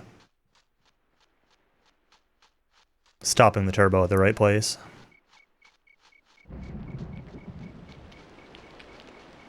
It's honestly mostly the potion grinding at the beginning that it's, like, the biggest deal for, both in terms of time save and in terms of pain. Hurt your wrist roughhousing with a 9-year-old? Ugh. I hope you feel better. These pains are no joke.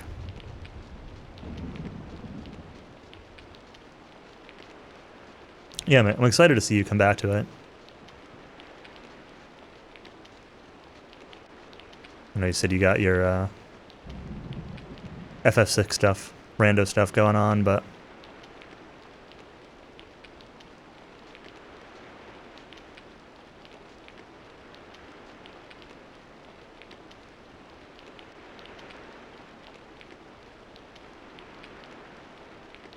I mean, it definitely helps with buying 99 gemstones, 99 spice over and over. The actual making of the potions, it's not really a huge deal.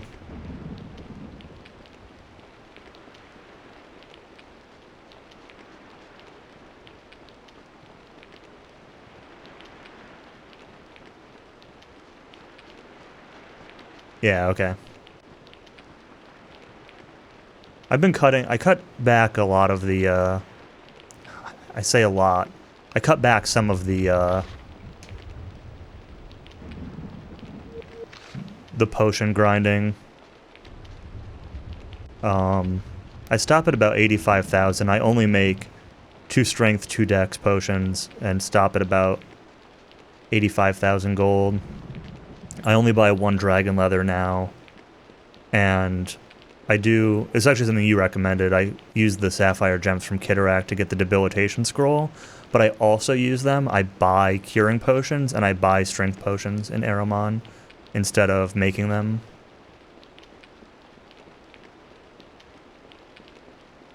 And I do that after Kitterak as well.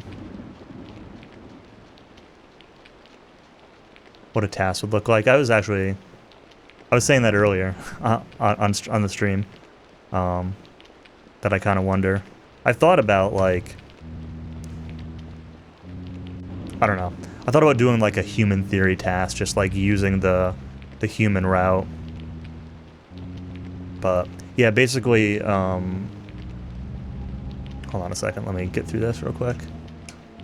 I don't have my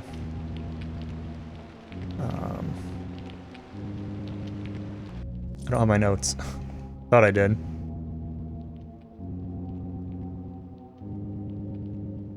This one. Don't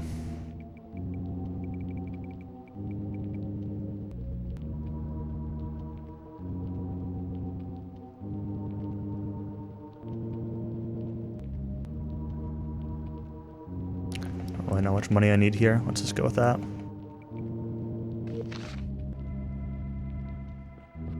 Okay, yeah. So, the shop that's got like the throwing iron and the debilitation scroll, one of the vendors in the back has curing potions. They cost like 200 each. It's definitely quicker to buy those there than to make a bunch of curing potions. Although you could probably cut out a lot of them, like you don't use them that often, but it's nice to have them. And then the shop that's like 2 doors down from that one, it's like in that row of 3 against the wall. The shop that's 2 doors down sells like strength and dex potions. I only use dex potions on Kitterak, so I still make those, but I buy like 6 to 8 strength potions from that shop. And whether that's faster than making them or not, I'm not really sure. And those cost 500 each.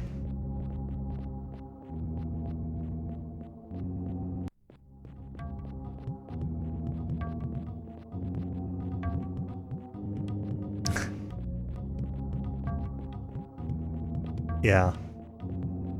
I like to minimize some of the safety stuff, because, like, at some point you expect, like, not everything in the run to go wrong, but at the same time, I like runs to be somewhat reliably finishable.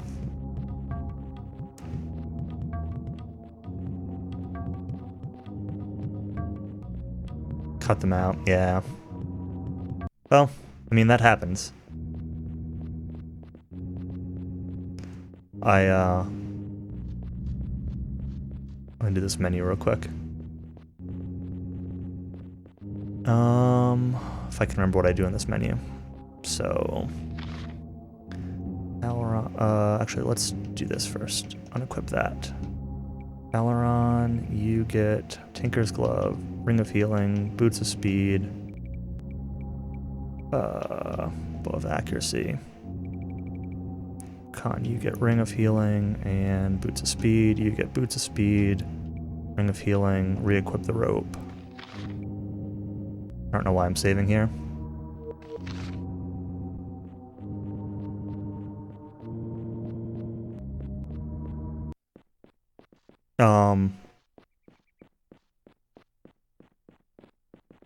Yeah, so what I was saying was, was talking about it earlier, but like I was experimenting with equipping Warfang, using a strength potion in combat and equipping Warfang on the second ogre fight outside of Port Said. Man, these trolls like sometimes see you and sometimes don't. That's annoying. Also an awful troll fight. I'll save this time. And it means you basically can't save all the way from that ogre fight to the zombie fight. So obviously the zombie fight's got a lot of variance, so I would at least unequip Warfang and save before the zombie fight itself. And re-equip it in that fight. But, and then use the Warfang to, like, fight enemies faster and actually fight the Griffins instead of cheesing them with ranged weapons and things like that. And I think you can save time back by doing that. But you have to play really clean because you can't save near encounters if you do that to reload to. So where am I going? Where am I going? Oh. Yeah, cross this bridge. Derp. I was thinking I turned right down that ramp. Not across this dumb bridge. Oopsies. I'm like, where's the path that I'm supposed to be taking?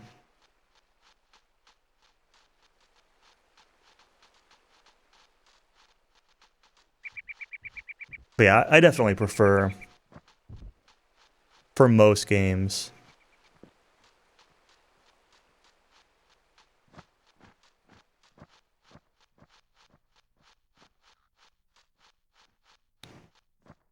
yeah, I'm talking do everything the same way you normally do.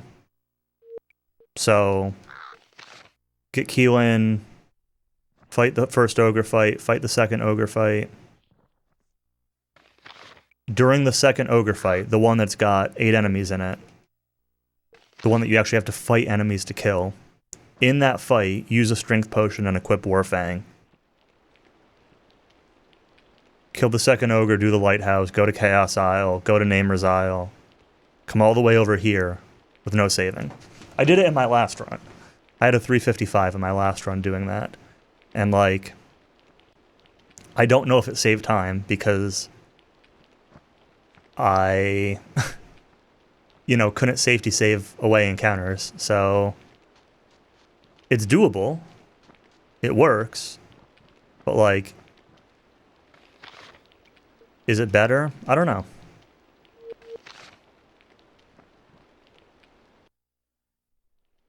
Okay, this is fine. I don't really want to get too close to these guys because they do kind of hurt.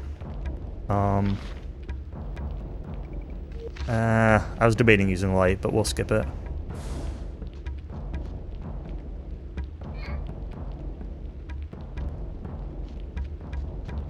It's ideal. Well, I would take 3 over 4, but I guess I should have used light. But the difference between 3 and 4 is pretty negligible. Sure, Neeson hits himself with this.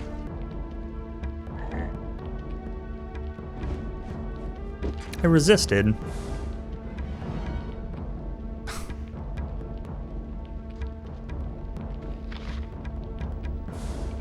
Should really do this on paper combo.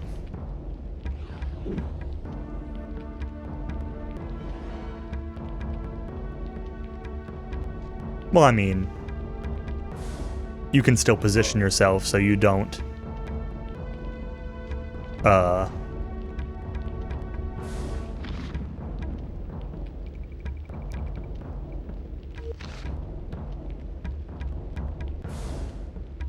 so you don't hit them all at once. You're right, though. Like, it is definitely a thing.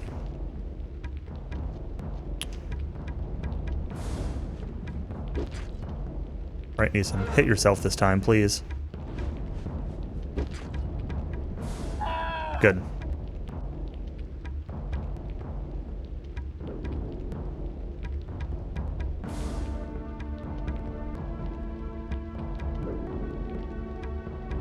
Alright, not the fastest fight, but we will take it. You get 20. You put some points into Dex. Ibracon, what you do doesn't really matter. Unequip this. You're gonna equip the Chaos Sword. You equip Warfang. You equip the Wizard Wand. Kills his stamina, but doesn't kill himself, I know. I don't think I've actually had that happen to me in a run before, but it's always in the back of my mind, and I've seen it in practice.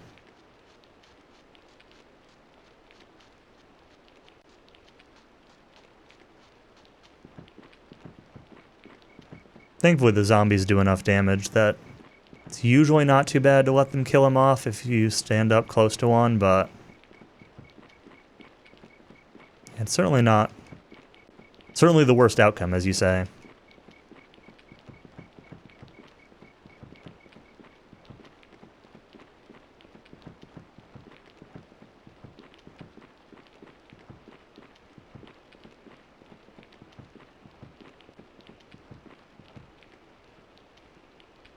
Alright, let's sneak here.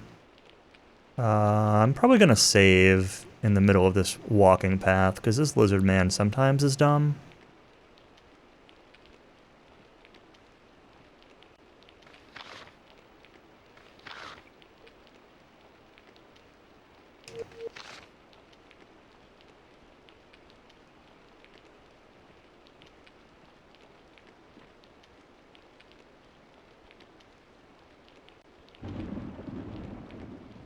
Never really know how far away to get from this guy, but this is probably good. Go up onto this high ground.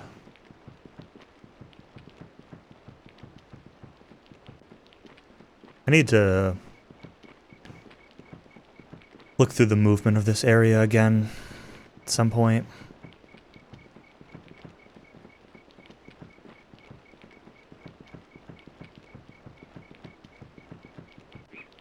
Especially considering it's so hard to see.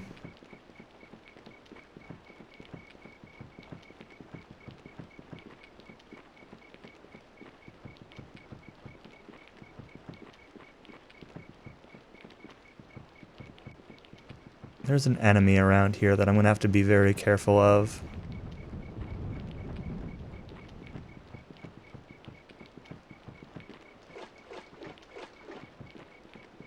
Let's save here, just in case.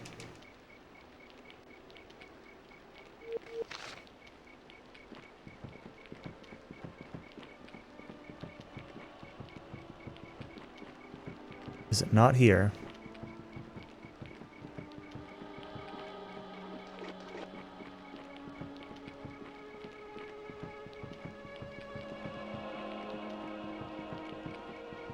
Oh. Okay.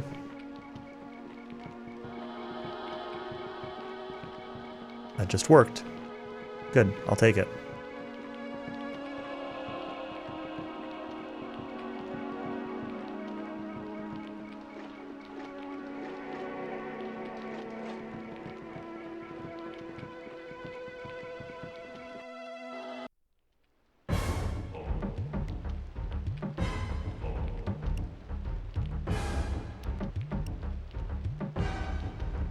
Skipping the light wand is another thing that's also always in the back of my mind. It's like right here, it's nice if you use it, but like, is it really worth it? Do you really use the light wand enough?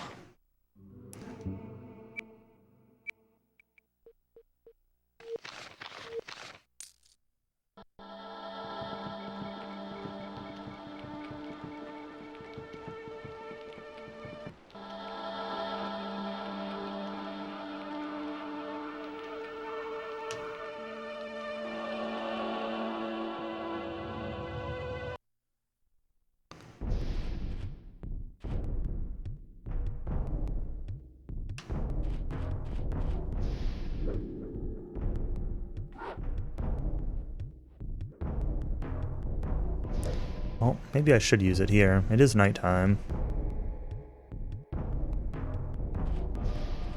Don't want Keelan to get hit. We'll equip it on Abracon because what he does anyway.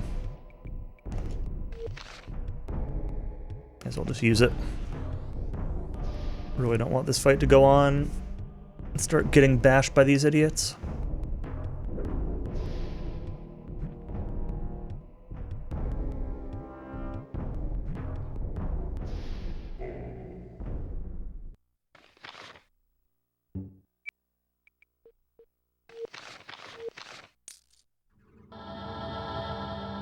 Okay. Dust Devils.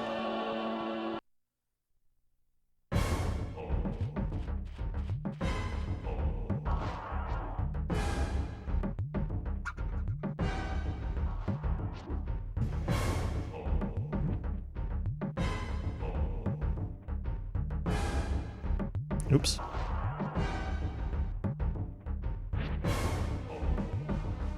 Tap C down an extra time there. It's alright though.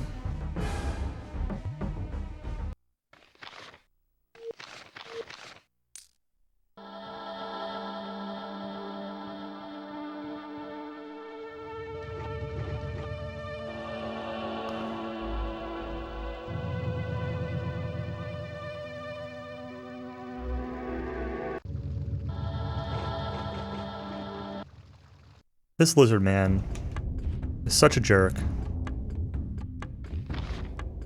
I never had this happen to me. And then all of a sudden it's been happening.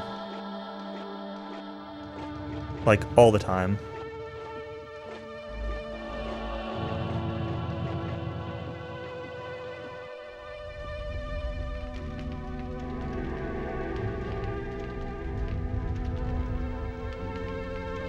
I need to try sneaking in front of this guy.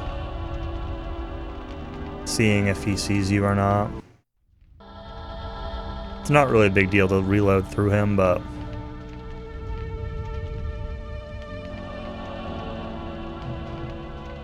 this whole tower has, like...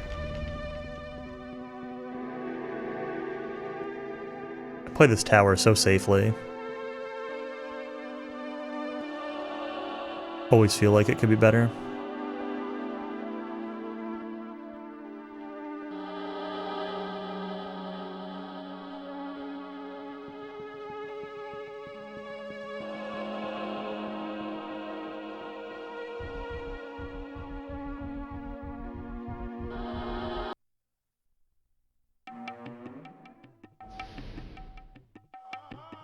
But he's losing a race in your tournament. Dang.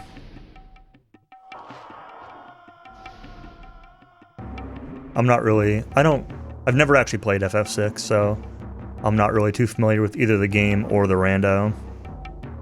I've seen the rando once or twice, but...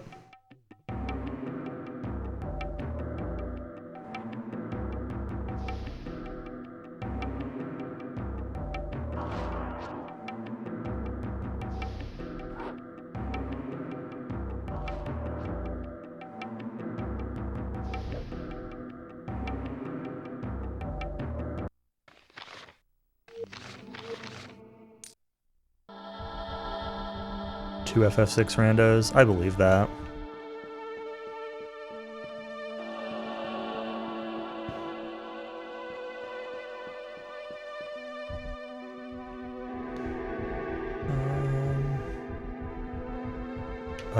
This is not right.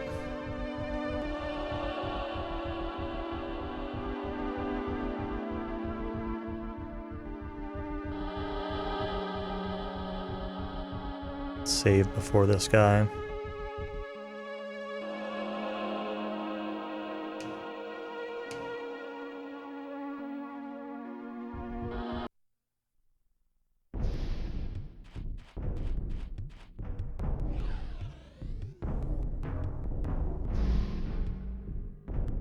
So Worlds Collide would be more like a Free Enterprise or Career Day or something like that.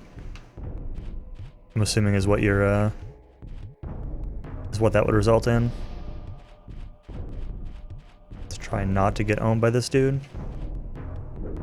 Okay.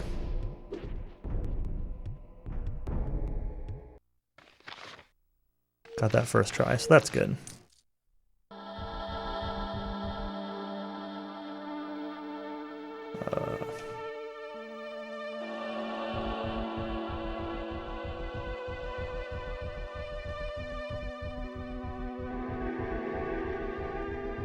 Let's...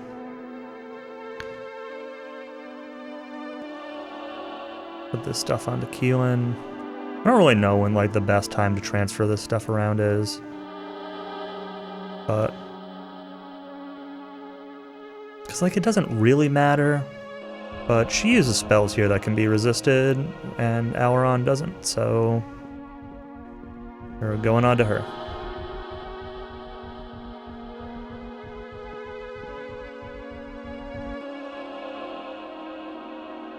I think I remember you playing that, Callie. Yeah, this room annoys me too.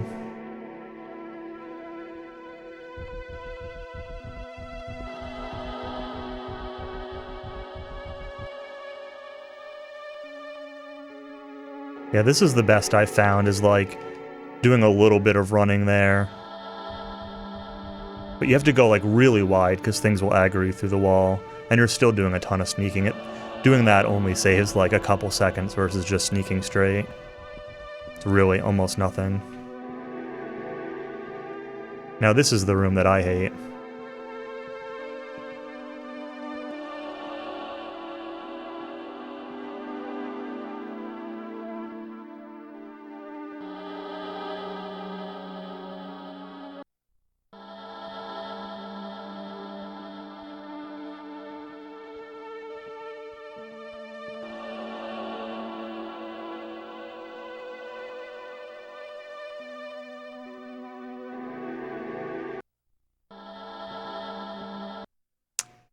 Was afraid of.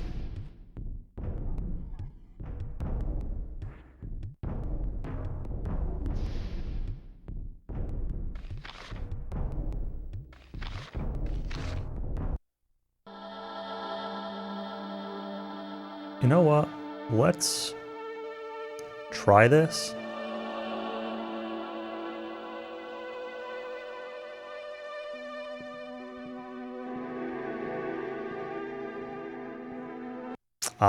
Okay. Well, that was better. I don't know if that potion wears off, so let's just use another one. Let's take a few steps and I'll save again. Okay, it's still active. Oh my god.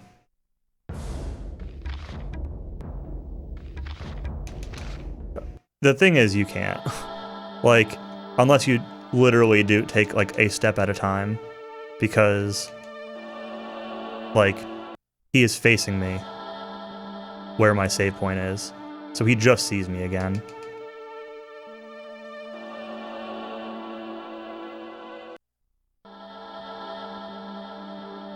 There is a spot that I found at one point. I need to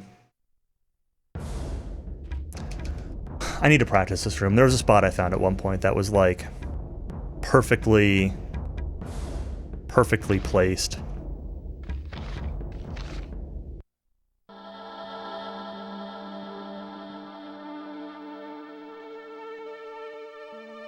And I need to find what that spot is again. I hate this zombie so much.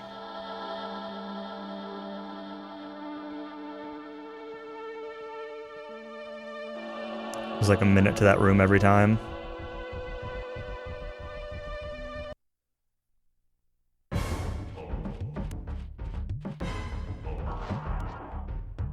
Does that hit both race? I think so.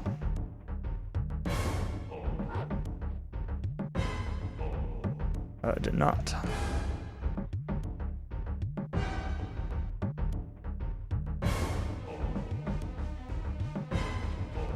don't really care about you. Keelan's just gonna do everything on this fight anyway.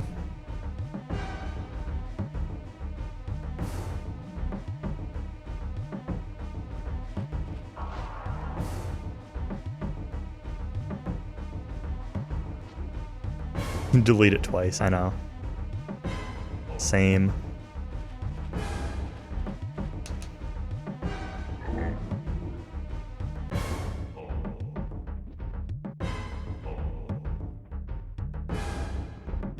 Zombie's probably my least favorite. The white at the top of the tower obviously is always dumb. And then the guy in the middle of the barrow mound is probably worse than the zombie. Where is the stupid... What? Where is he? Where is the skeleton? Why is he all the way over there? I have never seen that guy spawn all the way over there. I'll just outrun stupidity on that guy. Whatever.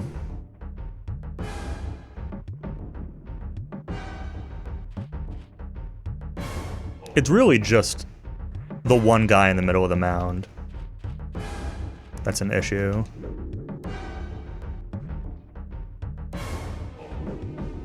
Well, or we won't stupidity this guy. I might not be able to because of the...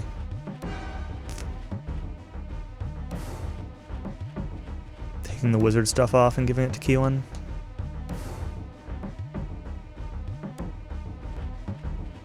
Yeah, darkness also, but I also just don't have a lot of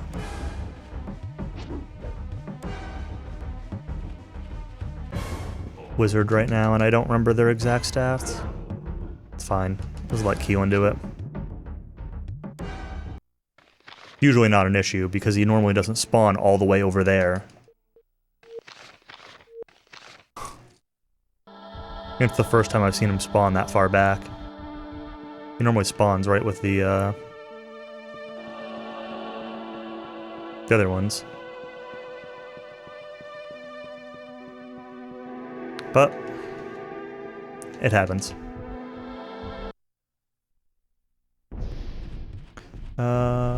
You're gonna wait.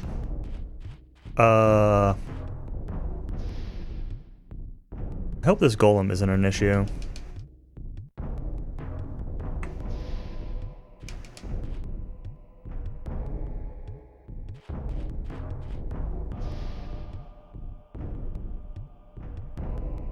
It might be. I might have to move that witch ring back.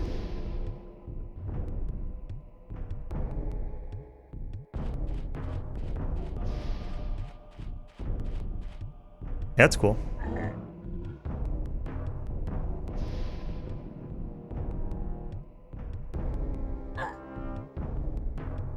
If that golem gets another turn, I have to flee. Move items around. But I think I'm good.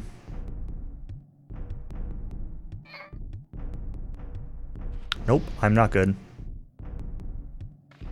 My mistake.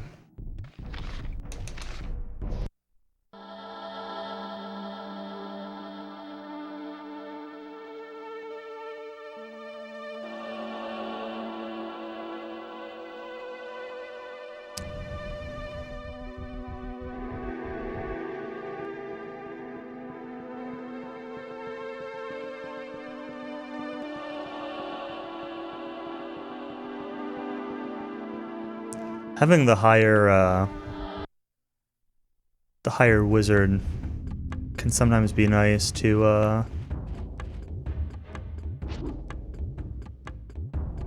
have better effectiveness with Keelan, because she uses debilitation more than Auron uses stupidity. But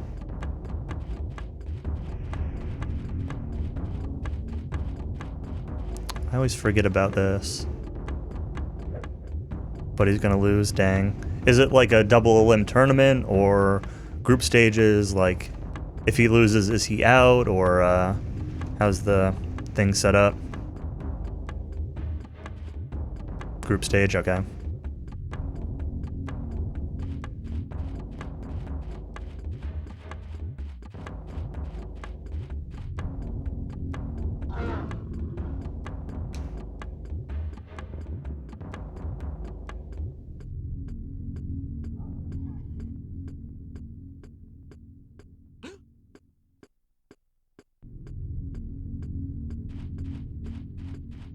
Not expected to make it out.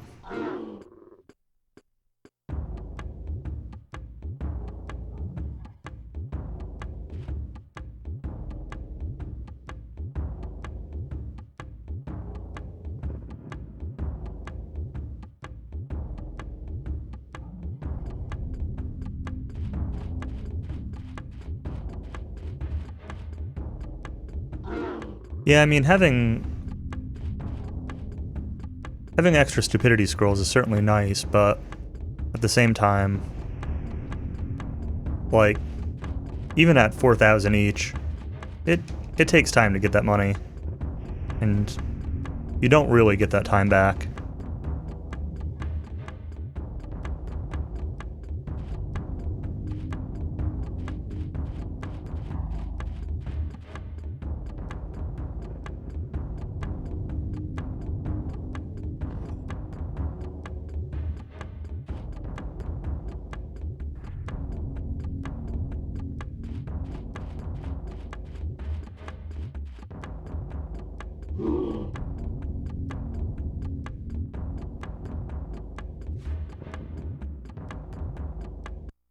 Oh, that was an awful fight. This tower in general has been pretty awful.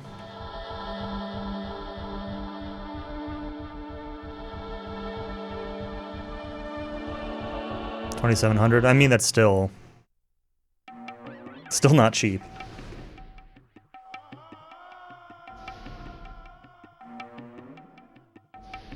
I still just don't think they make the time back unless like a lot goes wrong.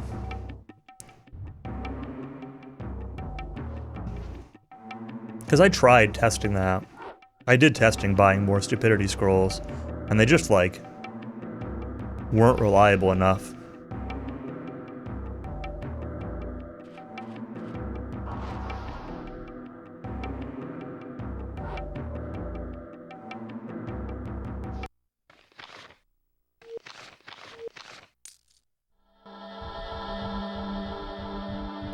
This is fine. Let's come in from the other way. Okay. Let's equip the Tinker Glows. Let's equip the Bow of Accuracy to start this fight.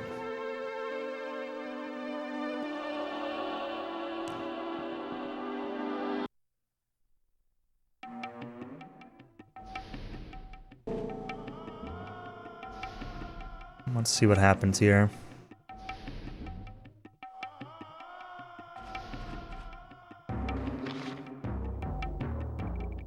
Strength potions are 500. Dex are 1,000, but I don't buy any dex.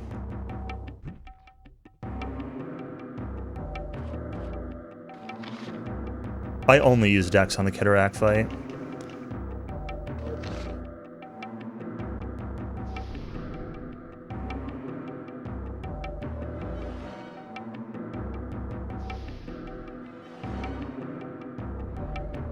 Strength are 500, curing potions are like 200-ish.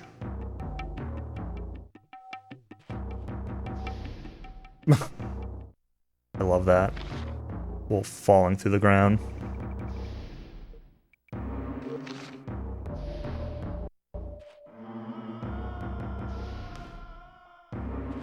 Yeah, so that's what I was saying, Ridley Killer, is I stopped making so many, so I was making 2... I only use the dex on Kitterak, so I really only make 2 there. And I was making like 8 strength potions, 10 strength potions, and then like 15 curing potions. But it's faster, it seemed faster to use the money from the sapphire gems from Kitterak to delay, like...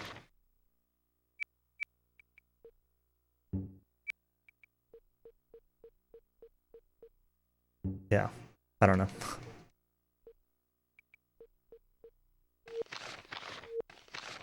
That's the way I came from, so this should be north. Yes. Basically, after Kitterak, sell the sapphire gems, buy the debilitation scroll, throwing iron if you want it for the backup.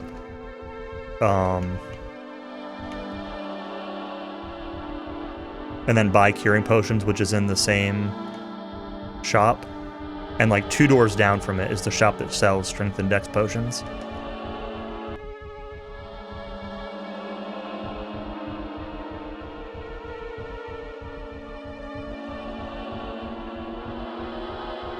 So it's not like you need to grind gold to buy the other potions. You use the free gold.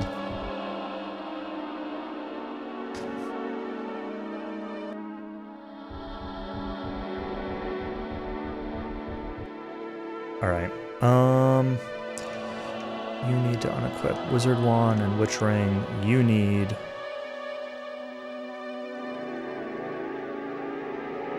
Wizard Wand and Witch Ring.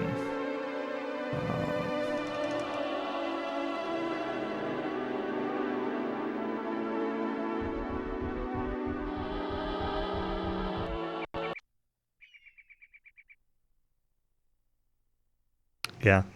Yeah, there's really not much to it. It's just grind less gold.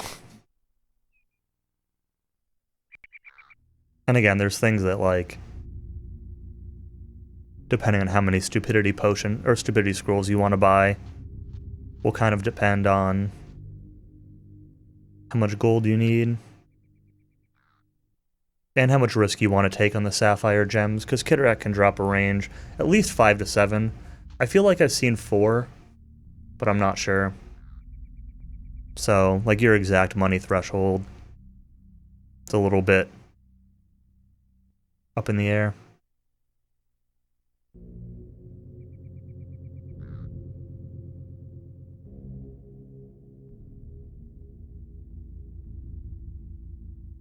Yeah, you can. Yep. I don't usually bother to pick them up, but if I ended up with, like... Because usually you don't need to. Did this just soft lock?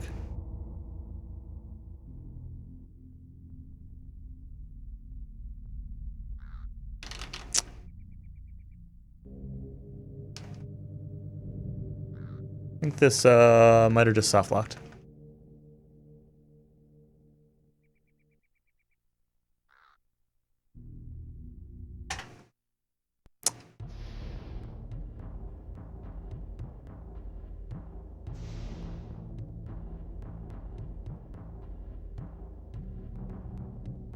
I'm gonna blame Turbo for that one, because it definitely seems like it's a... You can do it with mashing too, but like, if you mash through dialogues too fast, sometimes things get messed up. The one that happens to me a lot, again, even with actual mashing, is happens mostly with the inn in Talawak, where like the dialogue will end and you won't be able to move. Like, you'll have control of your character, you can like spin around, but you won't be able to walk, and you have to like just talk to the guy again, and it fixes it.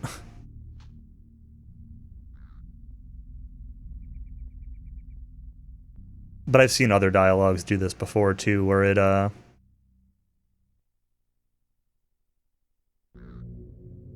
part of it just gets stuck.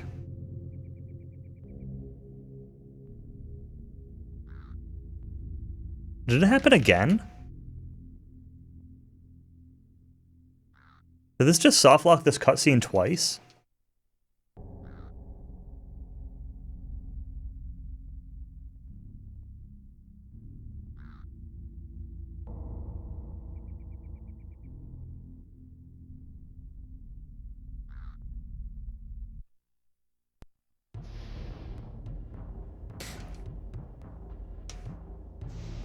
I've never had that happen twice in a row like that.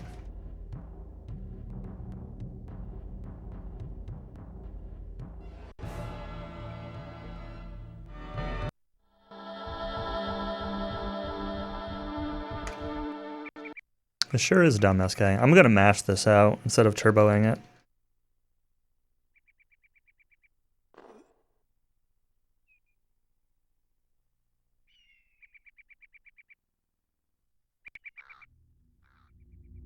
Not sure if it'll matter or not, but at least with mashing I can choose to go a little bit slower.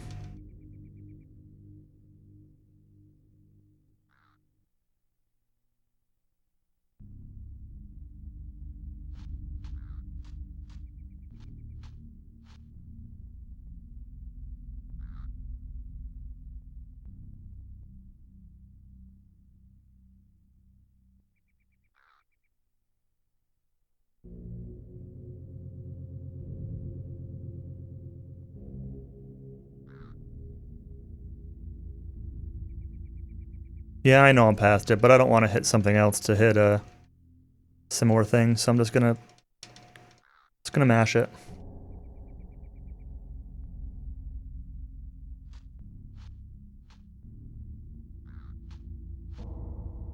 There are still other animations that play. Yeah, it's very annoying.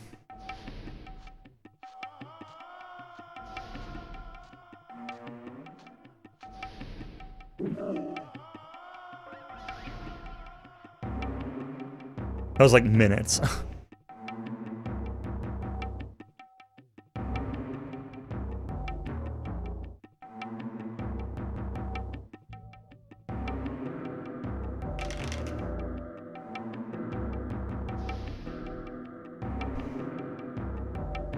Really demoralizing.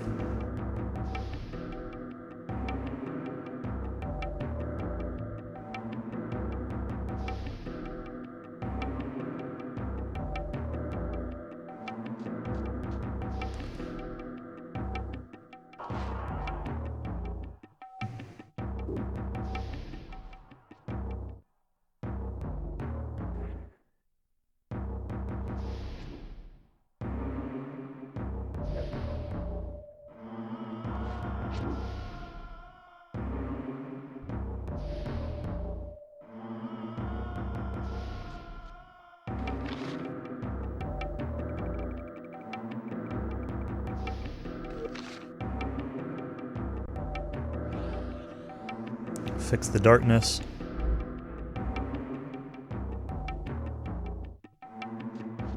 Can't really do anything until we unequip this stuff, put the rope back on.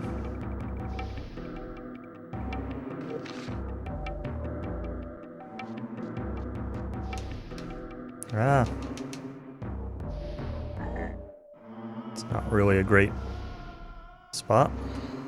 Why don't you just start running over this way, actually?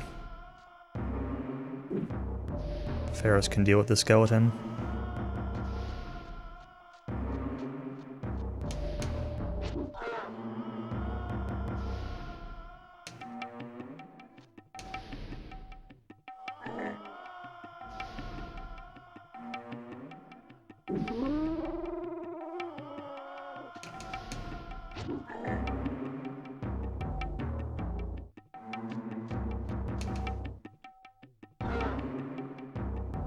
The way you push these race every time you hit them is so annoying.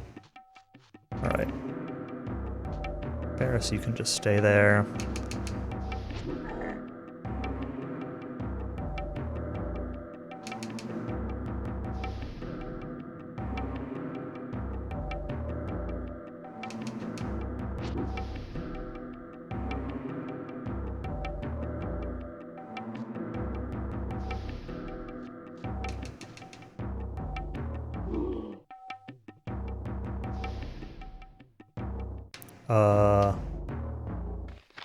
You need to equip this stuff.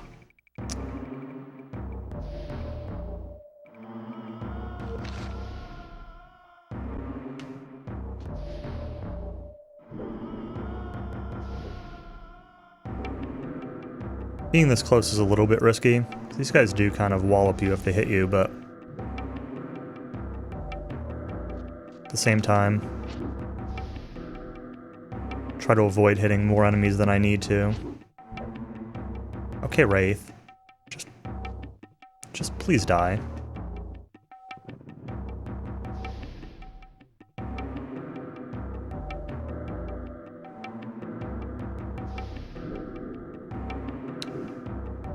Well, I don't want to say the run is over, but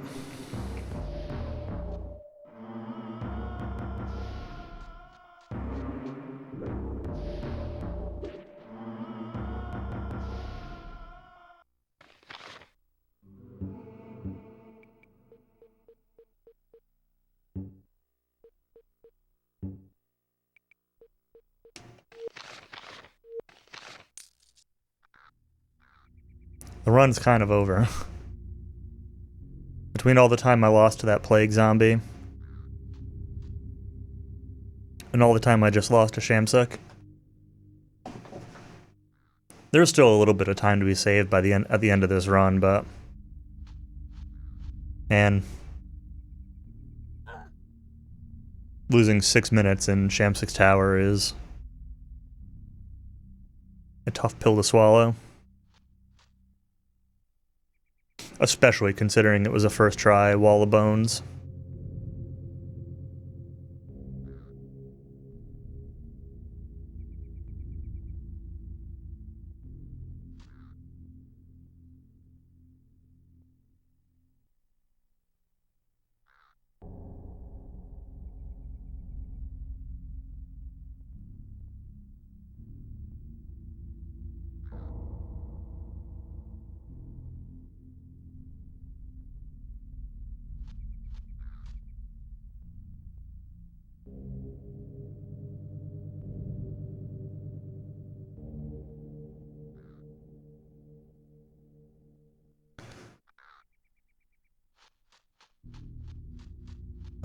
Which way am I going?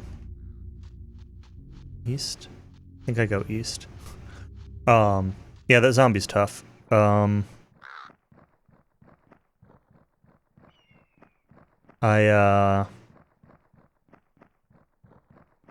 want to try going through there with, the whole way through there with a stealth potion.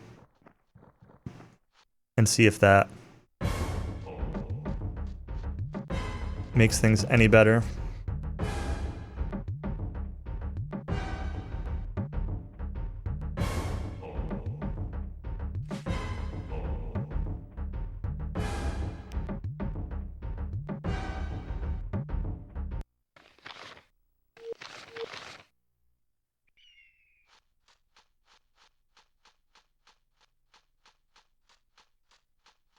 Because it definitely seemed to help a little bit. But he was so far on top of me that, like, it wasn't helping enough by the time I thought to try it. Because usually I accidentally pick up a couple. I don't, like, really want stealth potions, but I usually accidentally pick up a couple. Enough stuff drops them that...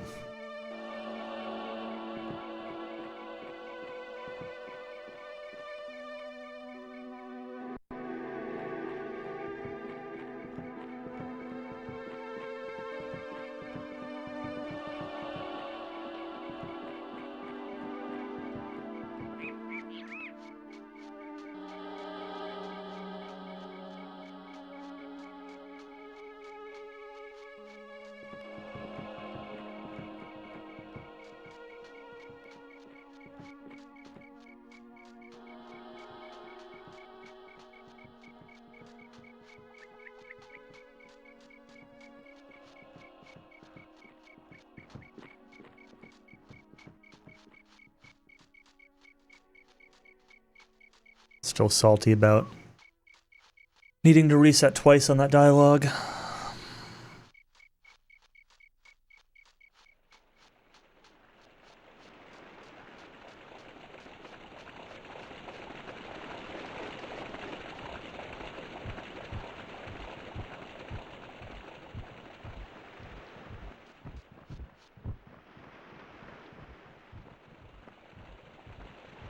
Blame Turbo. I do blame Turbo, but again, I have had similar things happen in this game even without it, so Turbo probably makes it worse, but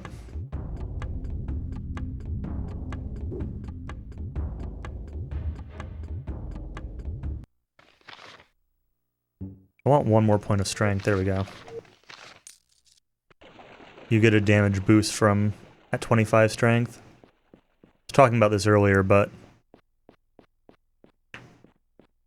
I was looking at the decomp, the partial decomp of this game, and there's code in there for, like, different strength tiers. And I did some scripting last night to verify those numbers. And they're right, mostly. They're right, but it's like a greater than, not a greater than equals. So, like, the code says, whoa. Can I just run past this guy? It's like the code says strength steps 17, 24. Whatever. Oh, he saw me from there? I was like way past him at that point. Alright, well.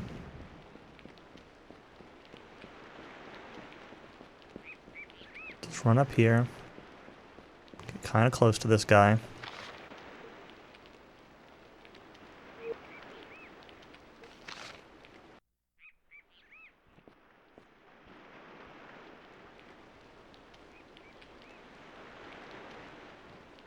Oh, you went down there? Okay.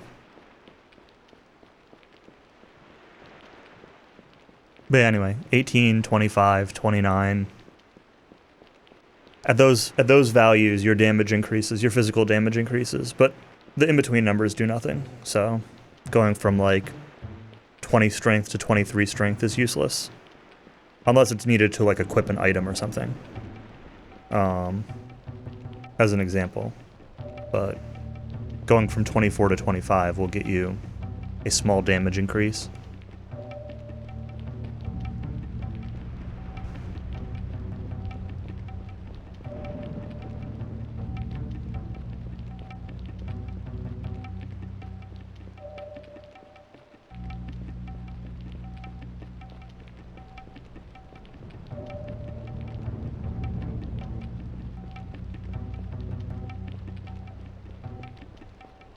I don't remember exactly where this idiot is.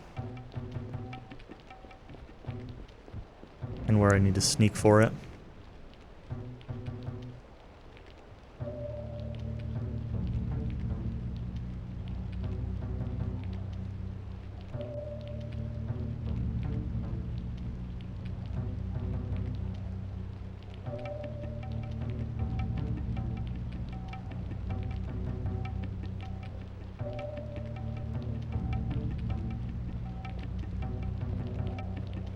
Alright, let's save.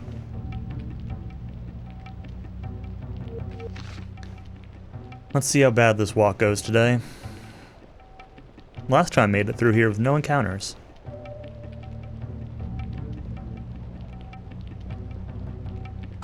And then I got encounters on the way back, which I normally don't. So, you know.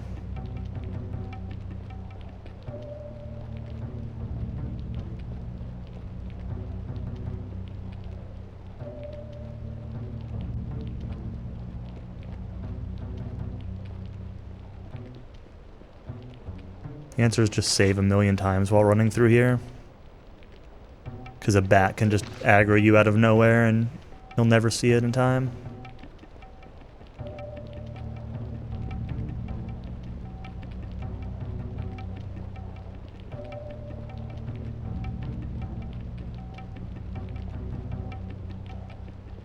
When I was first practicing this, I was, the area that I just went through, there's a scene with Brenna, if she's alive. And I was using that as like a reference for where to go and what to do.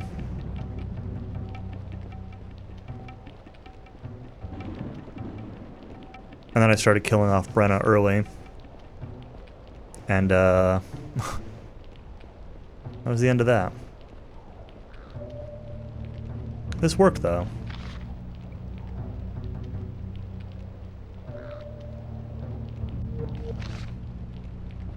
See if I can avoid this gesture. I accidentally got it last time. I need to, like, figure out where exactly this trigger is. But I think if I walk over here, I should be good. It's like another Ferris cutscene up on top of this mountain. You don't want to go too far left because there's an elemental over there somewhere. But you do want to go left enough to avoid the Ferris cutscene. And that worked, so we're good. Save before the gate, though. Again.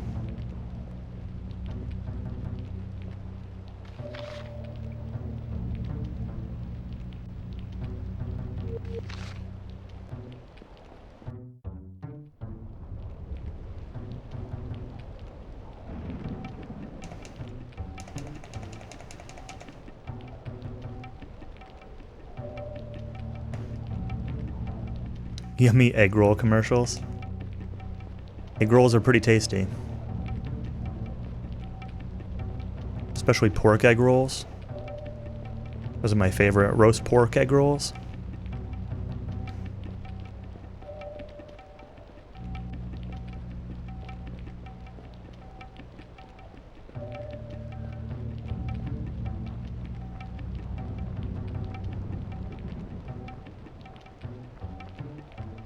Dumplings with pork inside. Those are good, but sometimes they bother my stomach. I've gotten sick a couple times eating them, like made me vomit. They taste great. It's just sometimes they don't sit well. At least at the local Chinese place near me, which is not high quality Chinese food, to say the least.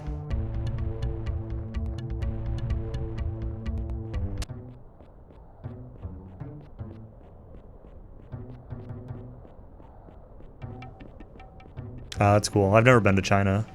I've never been to Asia in general.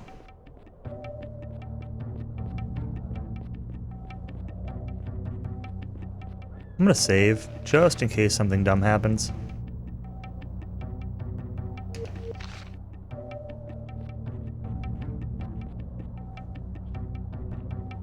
Like this guy seeing me. Oh, we gotta reload now. Yeah, I live in a pretty rural area also, but we have like a cheap, like fast food type Chinese food place. And usually we have a buffet. I think we have a buffet. There's usually a couple buffets around, but they go in and out of business.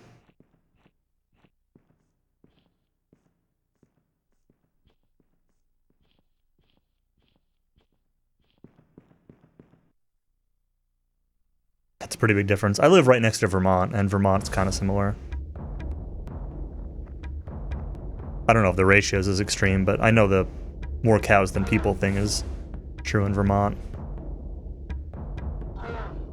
What are these damage rolls?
Okay.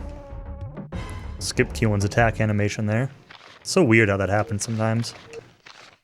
Happens both, like, with players and with enemies, that sometimes it just won't play. This is the next one, right? Yes.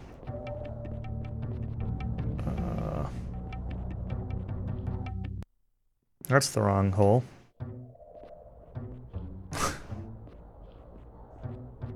This one. Yes.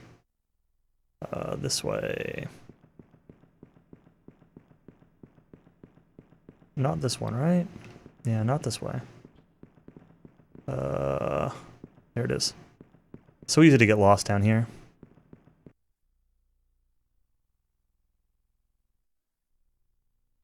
I need to be more consistent with, like, how I do this area.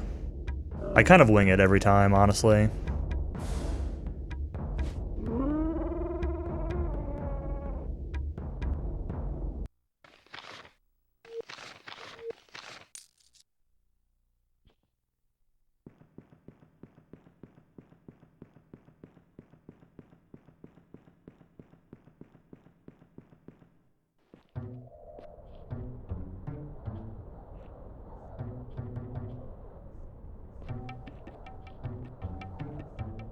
Gotta sneak to this one because there's a wraith that wanders around here.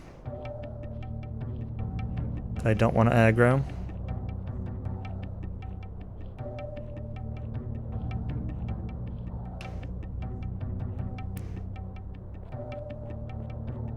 Well, I don't see him this time.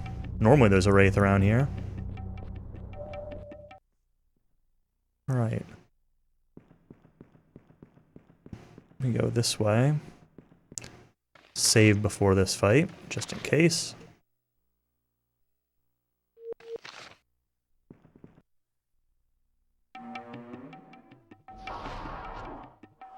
I should have moved a little bit to only hit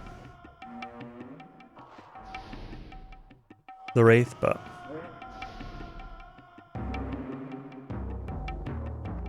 of course Aileron spawns a million miles away here.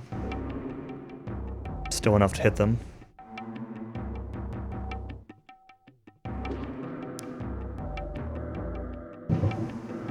Whoa.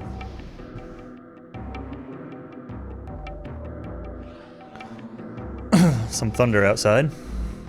Hopefully my power doesn't go out or anything. I usually keep my PC stuff all on a battery backup, but my internet stuff currently is not, because my battery backup started dying, the battery started going bad in it, I haven't replaced it.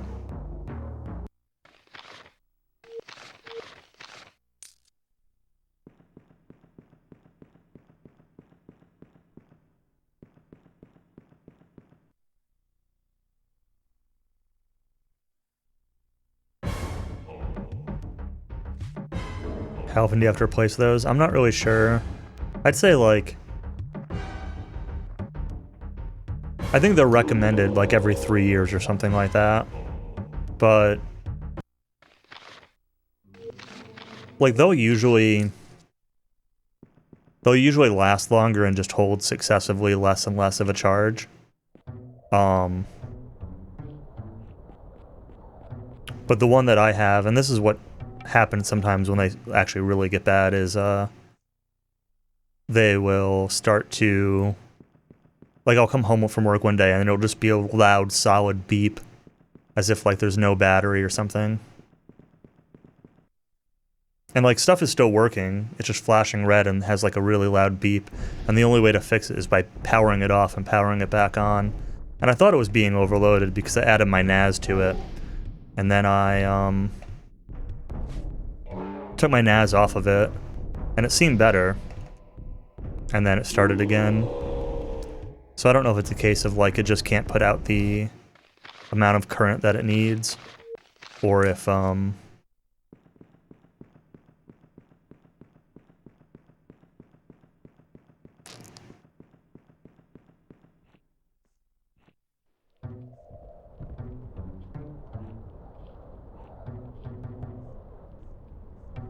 it's just dead, you know?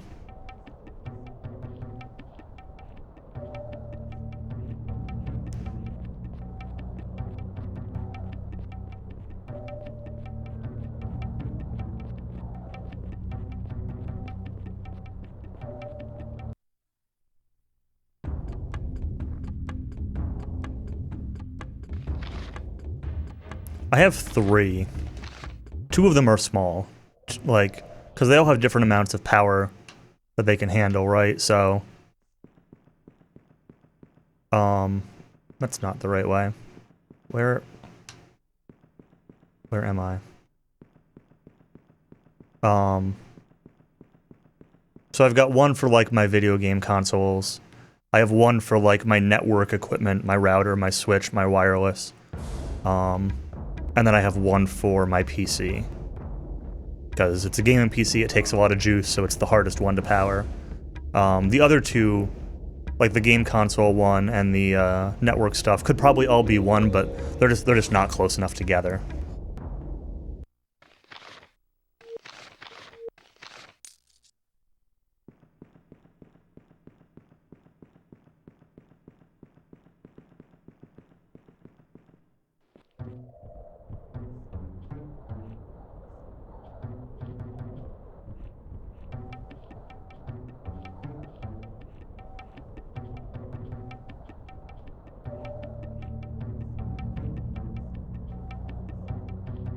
we deal with those issues at work all the time too, where like they'll seem fine and all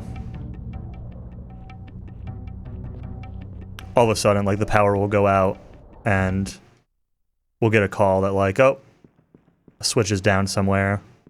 Ends up being the battery, and the battery backup is toast.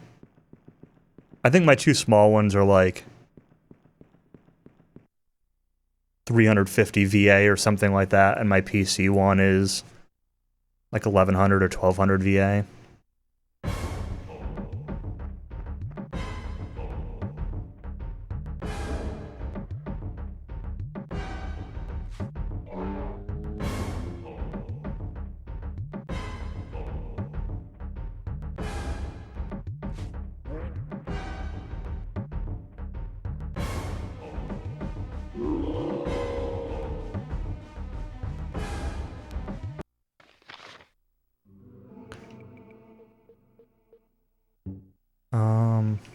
You don't really need that, but that's okay.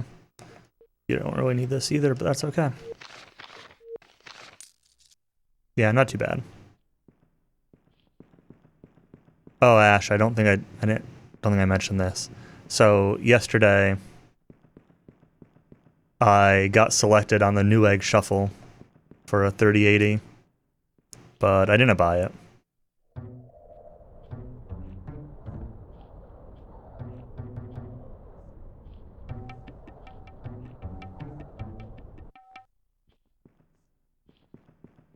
It was a Zotac, which like isn't really the best brand to begin with, and it was like one of the lower end Zotac cards, and it was $1,100.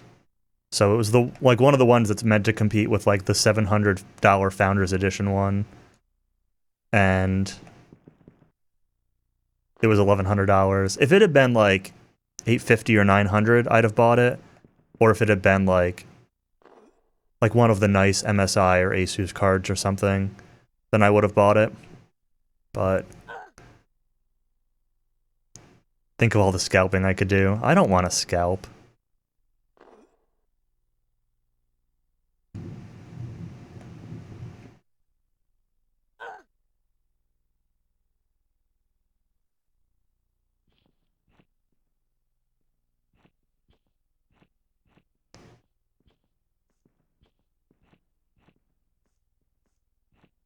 So yeah, I decided to let it go, let somebody else buy it. I'll keep entering if there's like... if they keep coming up. It wasn't a bundle either, it was like just the card, which was cool. But again, it was... just ended up being not a good one, but basically I usually just sign up for whichever ones I see as card only. And like... it wasn't like I researched that particular model until it said that I was selected for it, and then I'm like, oh, well, I should find out if I actually want this or not. And the answer was that no, I didn't. So, it's the end of that story.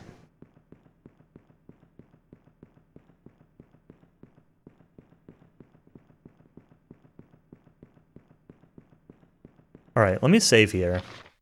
Because last time... I really messed this up. Nope, that wasn't what I wanted to unequip. Put that back on. Where are you?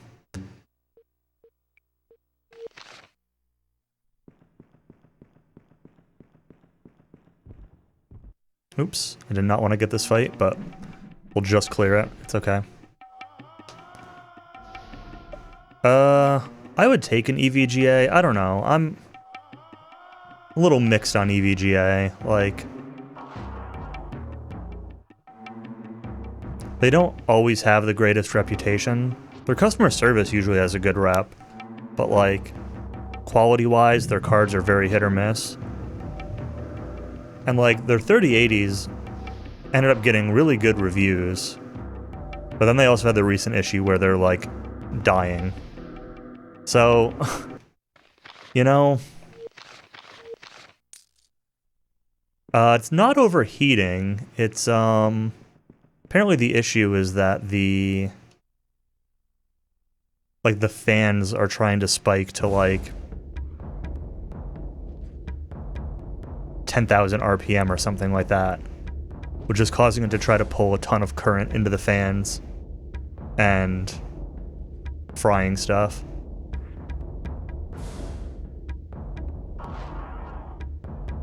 Saw an article about it on like, it was Gamers Nexus or something like that, but yeah.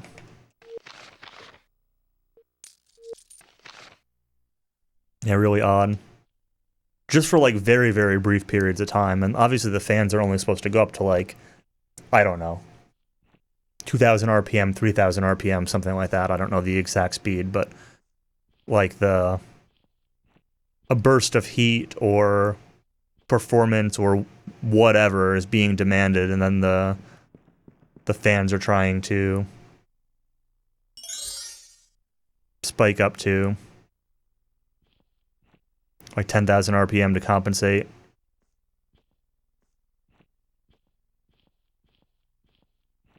And for some reason, the power delivery system's trying to deliver that much power? I don't know.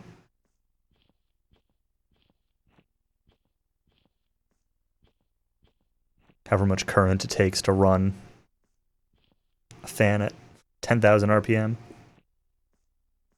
100,000 RPM? I don't know. Some high number of RPM.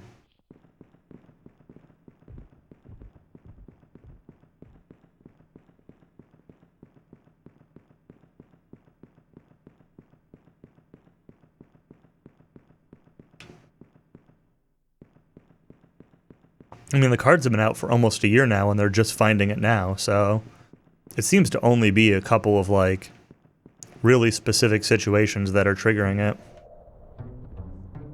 I don't know.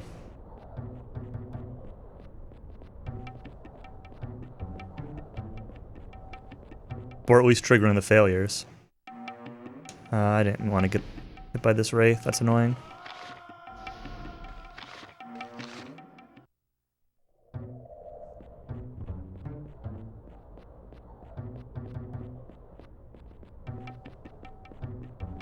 Save over here this time.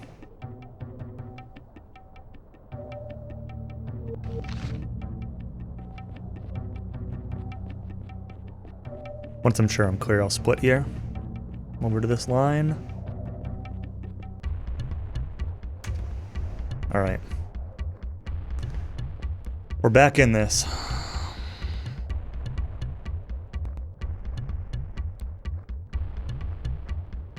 Oh, I need my notes here. Spirit merging.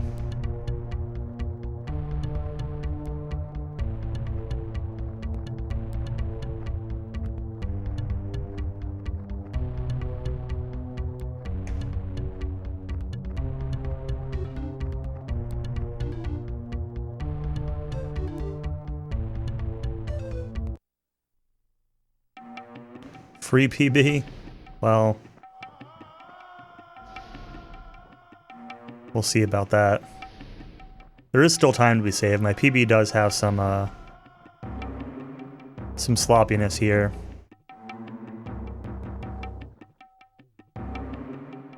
But there's also final boss luck to play into things.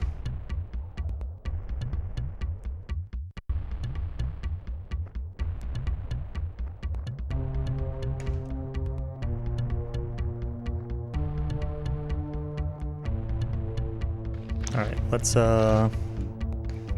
swap this stuff back around here. Put your rope back on that we don't really need at this point, but do it anyway. You get the wizard wand, you get the wizard hat, witch ring, you get learn wall bones.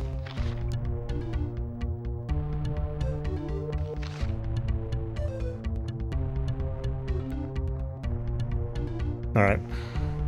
See what happens. I like this music here. And it's gone.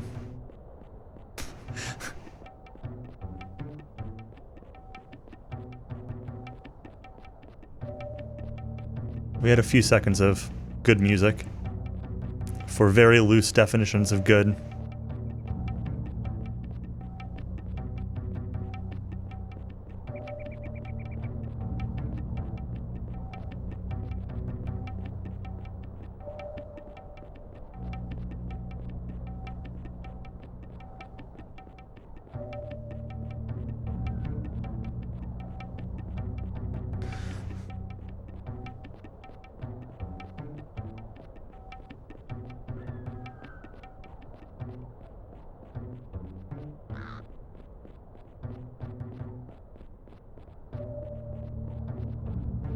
I'm gonna save on this walk. Like, this walk should be really consistent. But the last time I did it, I ran into the bat like 3 times, so... You know? What is consistency? What is void? Yep, this one here.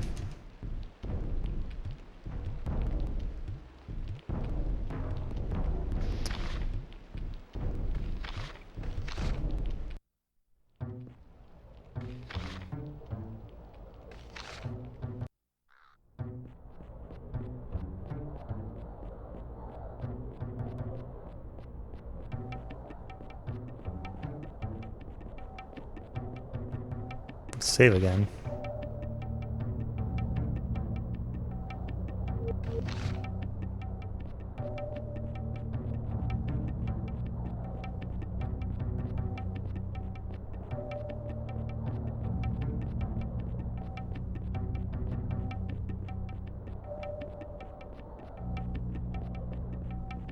That wasn't too bad of a time loss.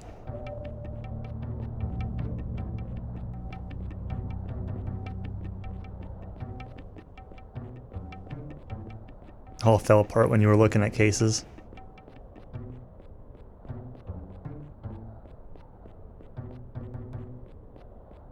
I'm okay with the case I have. Part of me regrets not going with a full tower again.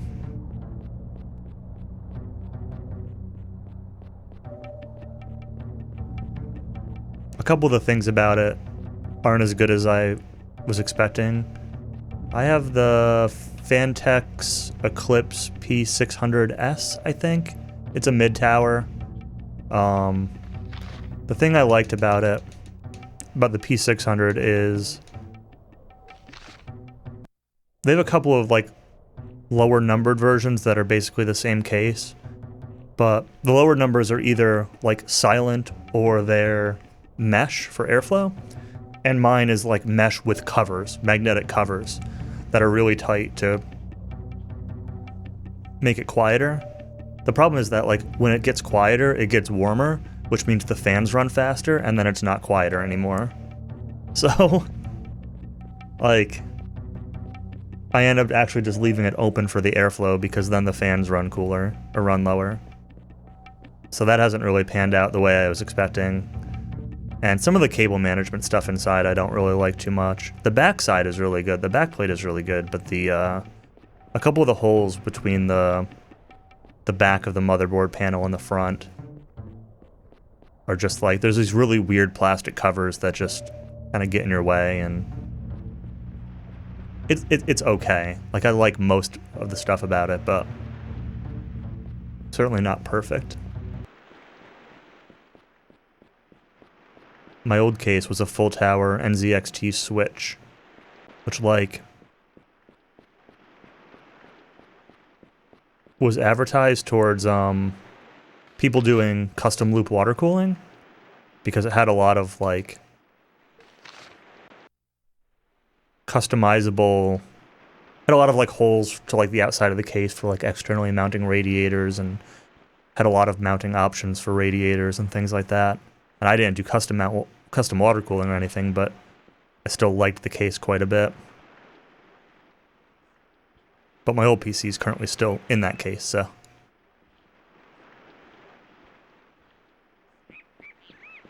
I tried to save this out. You know what? We're just gonna fight the Dracovern.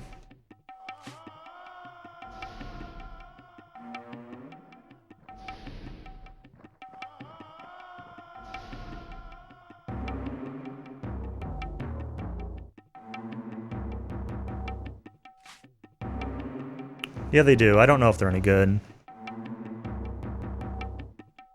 Kind of annoying to have to fight this guy, but... Our dex is at 30, so now just Wall of Bones. Can't get Wall of Bones 10, but that's okay. We'll go with Wall of Bones 9.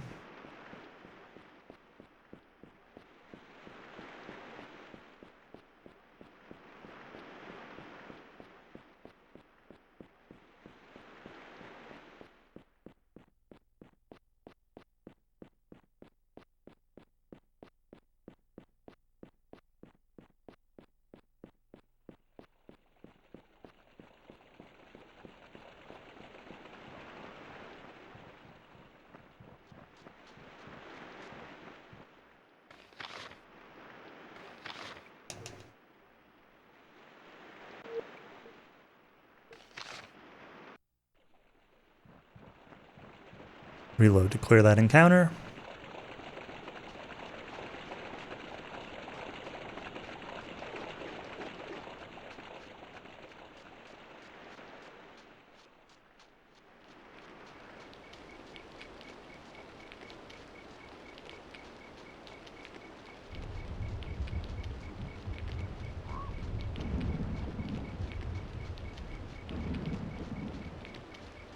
I'm interested in the,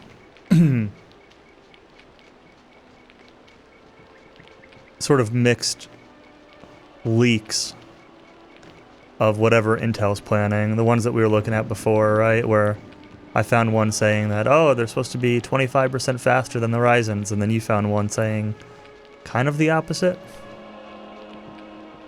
I think the article that you linked was talking about mobile CPUs and not necessarily desktops, but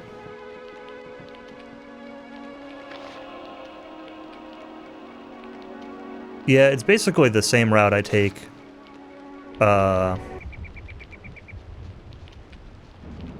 the way down. I use that little high ground area to avoid encounters. There's like a lizard man dude that walks back and forth. There's two of them, I think, if you go straight north. And I sometimes, like, get stuck between them. And taking that slight detour around is much safer. Maybe not faster, but...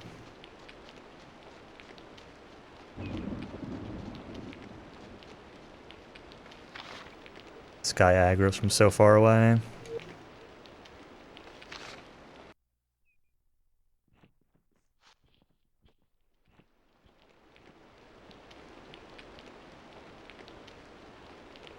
You might remove him over the zombie. I wouldn't, but it's a good choice.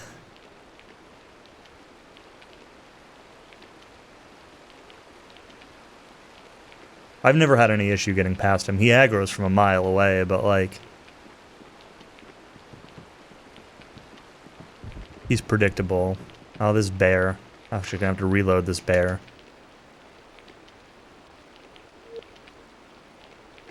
It is a long sneak. It is true.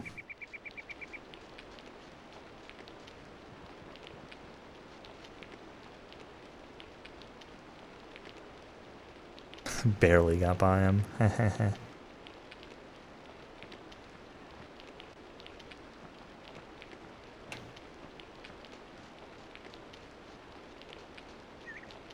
But I'll take a long, consistent sneak over... Like, that zombie is still probably just as long of a sneak. And he trolls you.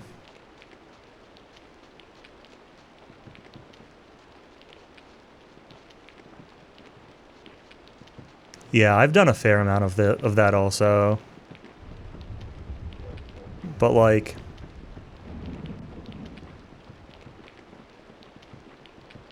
It's inconsistent. Like, a lot of what I've done is, like... It seems to work, and then all of a sudden it stops working. And, I need to look at this section. These dumb wolves.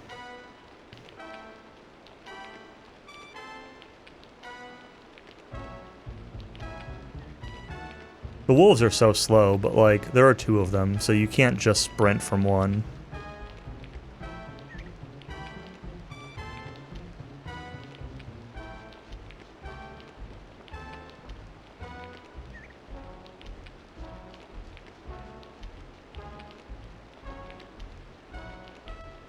Where are you, wolf?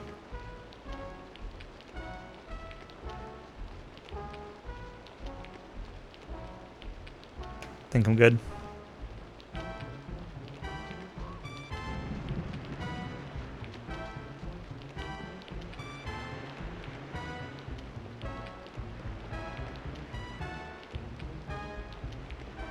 Yeah, almost everything on the way to Aramon is very killable, and so that's certainly not a bad idea. I mean, it is now, but like, that's very much the obvious first thing to try is killing them. Because, man, they get in your way so much.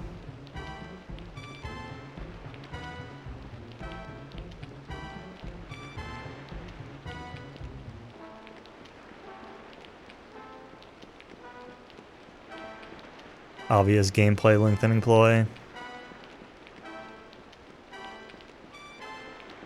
Yeah, I guess I can buy that.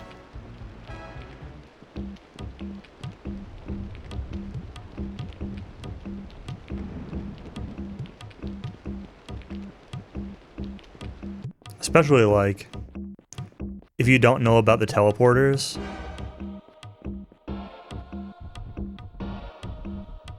Both of them. Both of the main ones. Like, it's very easy to miss this one down here, if nothing else. And if you don't realize that Shamsuk's tower turns into a teleporter,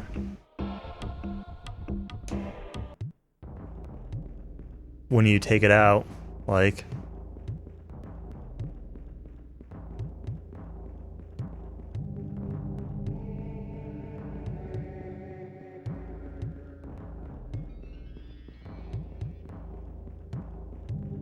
it's been a long time just walking back.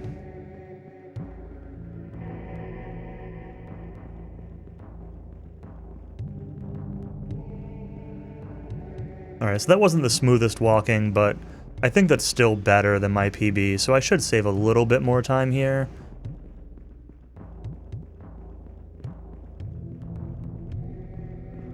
Yeah, being able to cut out Ugarit is like such a nice part of this run. I'm glad that none of the flags there are hard required.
Yeah, I mean,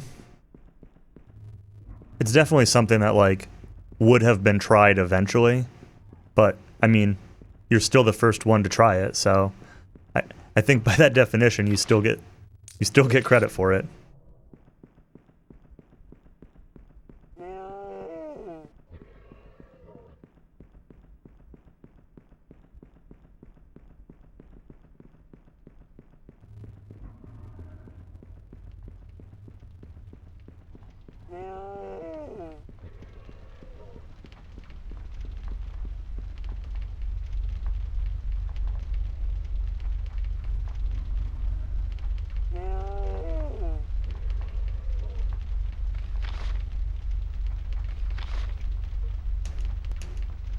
Save just in case this guy trolls us.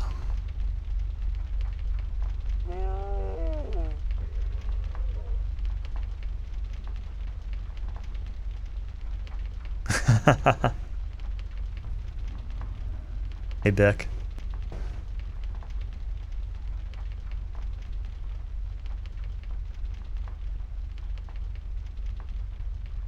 Good job then. Congrats, Bick, on finding routing for this game. You can take the credit for the improvements I've made too. How's that? You can be the routing master.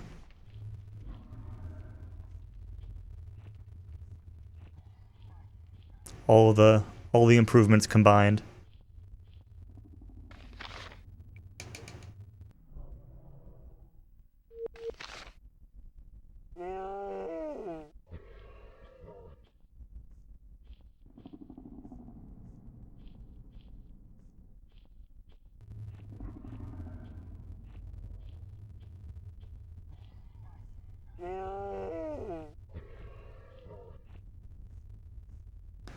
That Fire Elemental and Fire Lord, those are two more enemies I'd consider getting rid of if I could.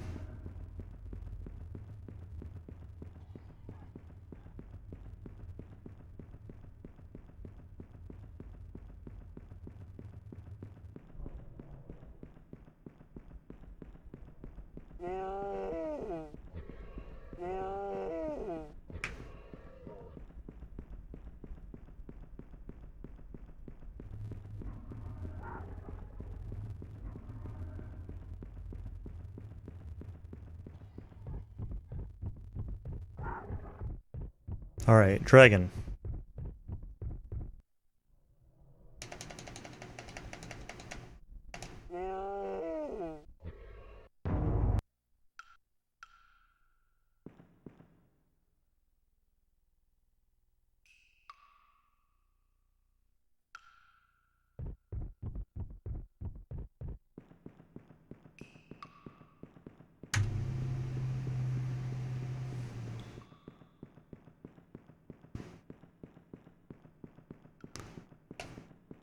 Bick is a god at all video games.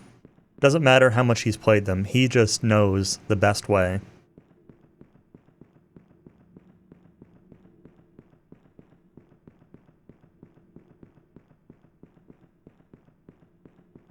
Forgotten to merge with the spirit, oh no.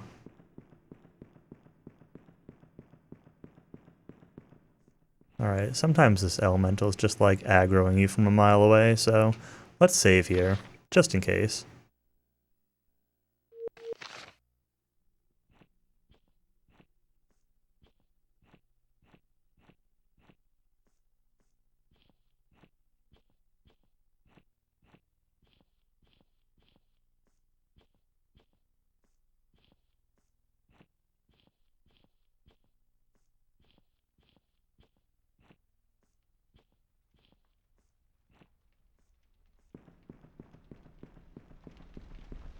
Do some running here, but save before this Fire Lord aggroes us.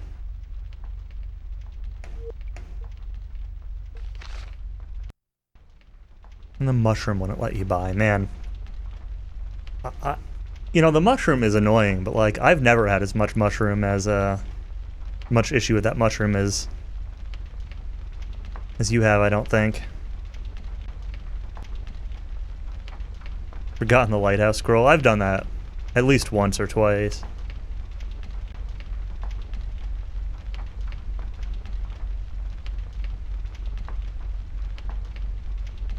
My first or second attempt today,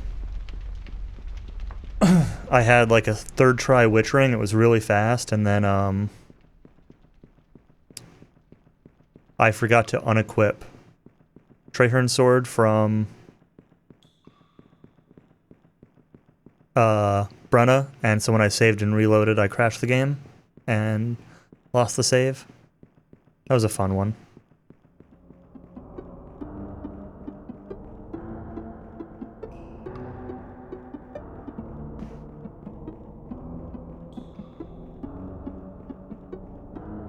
I was like minus 3 minutes after Kitterak.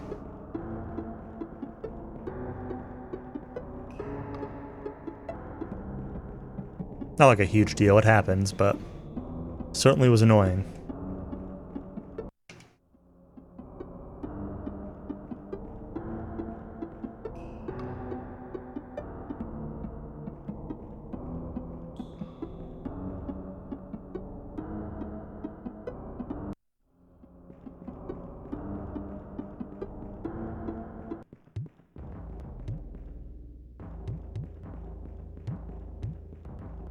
know what else is annoying is that it's nighttime? I feel like it's supposed to be daytime right now.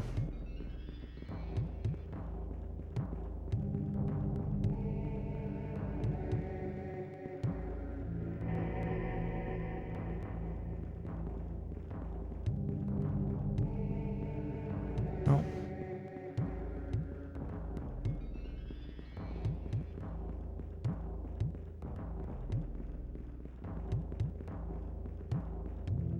The time of day has been like a little bit off this whole run.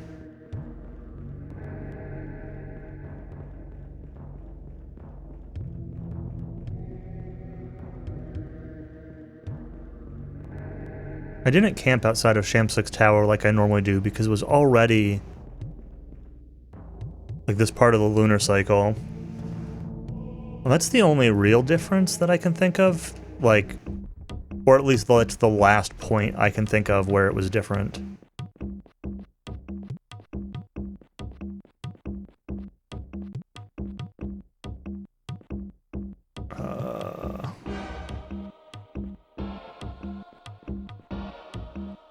But we're just gonna have to... go with it. I could have gone to the inn in Aramun.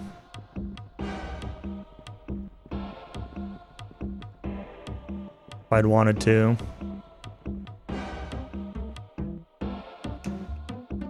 But would have been slow. Alright, let's you have the light one equipped. Let's unequip this.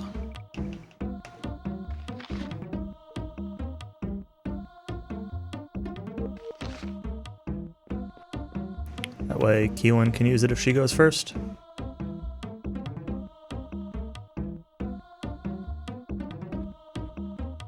Well, the damage difference is going to depend on the base value, but yeah, I ran stats on that. Well, I ran stats using Keelan, her base stats, with Trahern's sword on an ogre.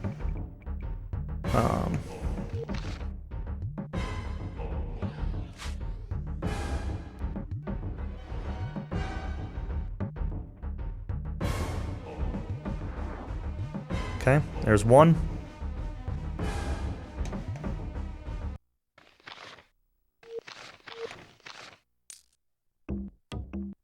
If we get this first try, then we're happy with our time. If we don't get this first try, then we're not happy with our time. Let's see how this goes.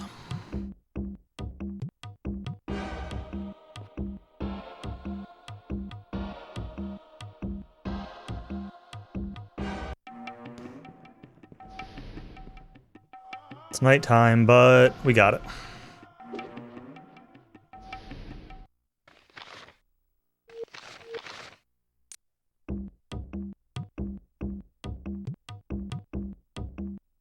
Whew.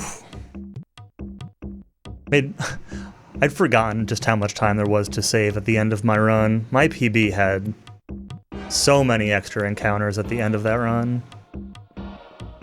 This could have been so much better if Shamsuk's tower hadn't, if I hadn't soft-locked there twice. Yeah, thanks for the GGs, everyone. Blastoid, Anatolu, Bunny Bargle, Ridley Killer, Ash, Bick. Thank you, Bick, for all the routing, all the time saves.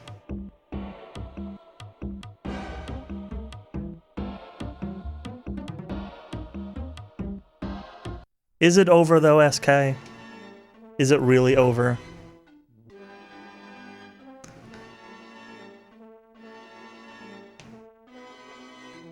God, you hope so. Wow. The answer is, like, not really. I need to do at least... So, my plan is to submit this for Questing for Glory. The submissions for that are at, like, the end of the month. So I need to do at least one more... I need to do at least one run with, like, some semblance of commentary over it. Maybe not full commentary, but at least some commentary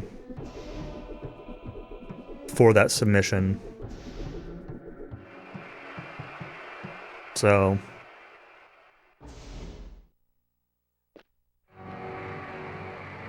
I mean, maybe I don't need to, but I am going to submit it one way or another.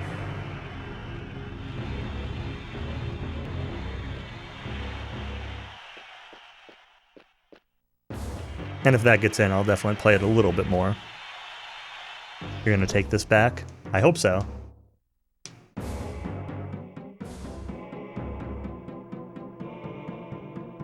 Yeah, this cutscene can be skipped.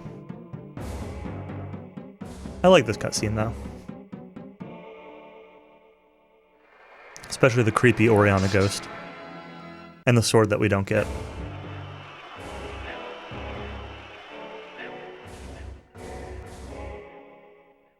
So looking through the splits real quick. Leaving Gornia, 1907. That was pretty good. Can be like 20-30 seconds faster, but yeah, this creepy Oriana. Ooh, spooky. I lost like a minute to some encounter on the way to Aramun. Oh, I ran into the rat that was past the 2 wolves, and then I had to go through those 2 wolves again. That's what happened. Lost like a minute there. Witch Ring was a little bit slow, but I got both the Witch Ring and the Wizard Hat at the same time. So Kidorak was fine. Not great, but fine. But then I saved a bunch of time on the Talawalk split because I didn't have to fight the ogres to get the Wizard Hat, because I already had one. Walking to Port Said and Lighthouse, these were fine. I missed my splits for them, but they were fine. Saved a little bit of time on them, but I don't remember how much. Chaos Isle was good. I skipped an extra fight. I only fought one fight on Chaos Isle. I only fought that very first trooper. Fight against the Mauler was good. First try Wall of Bones. The walk to Terminor was good. Walking to Shamsuk's Tower, I think I got like an extra troll encounter and I kind of forgot where to go for a second, but the zombies were good and I didn't get any other encounters on the way, so that was pretty decent. Shamsuk's Tower itself, I got really walled. Like, the Ogre Lord was first try Stupidity, that was good, but I got really walled by the Plague Zombie in that corridor. I lost quite a bit of time to that. First try White, Wall of Bones, and then I softlocked twice on the Shamsuk dialogue and had to reset. I lost probably 3 minutes to 2 to 3 minutes to having to reset on that dialogue. It was a lot. That's like the biggest time loss of the run, is just those 2 soft locks right there. And then Barrows were good, Walking to Dragon was good, and Final Boss was good.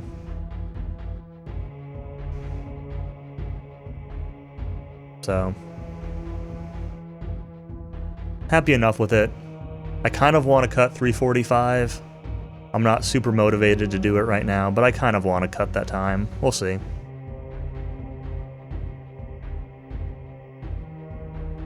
But yeah, I'll highlight this and submit it. It's still an improvement, and I don't plan on beating it like super soon, but at least get the better time up there. The end. Or is it? The world may never know.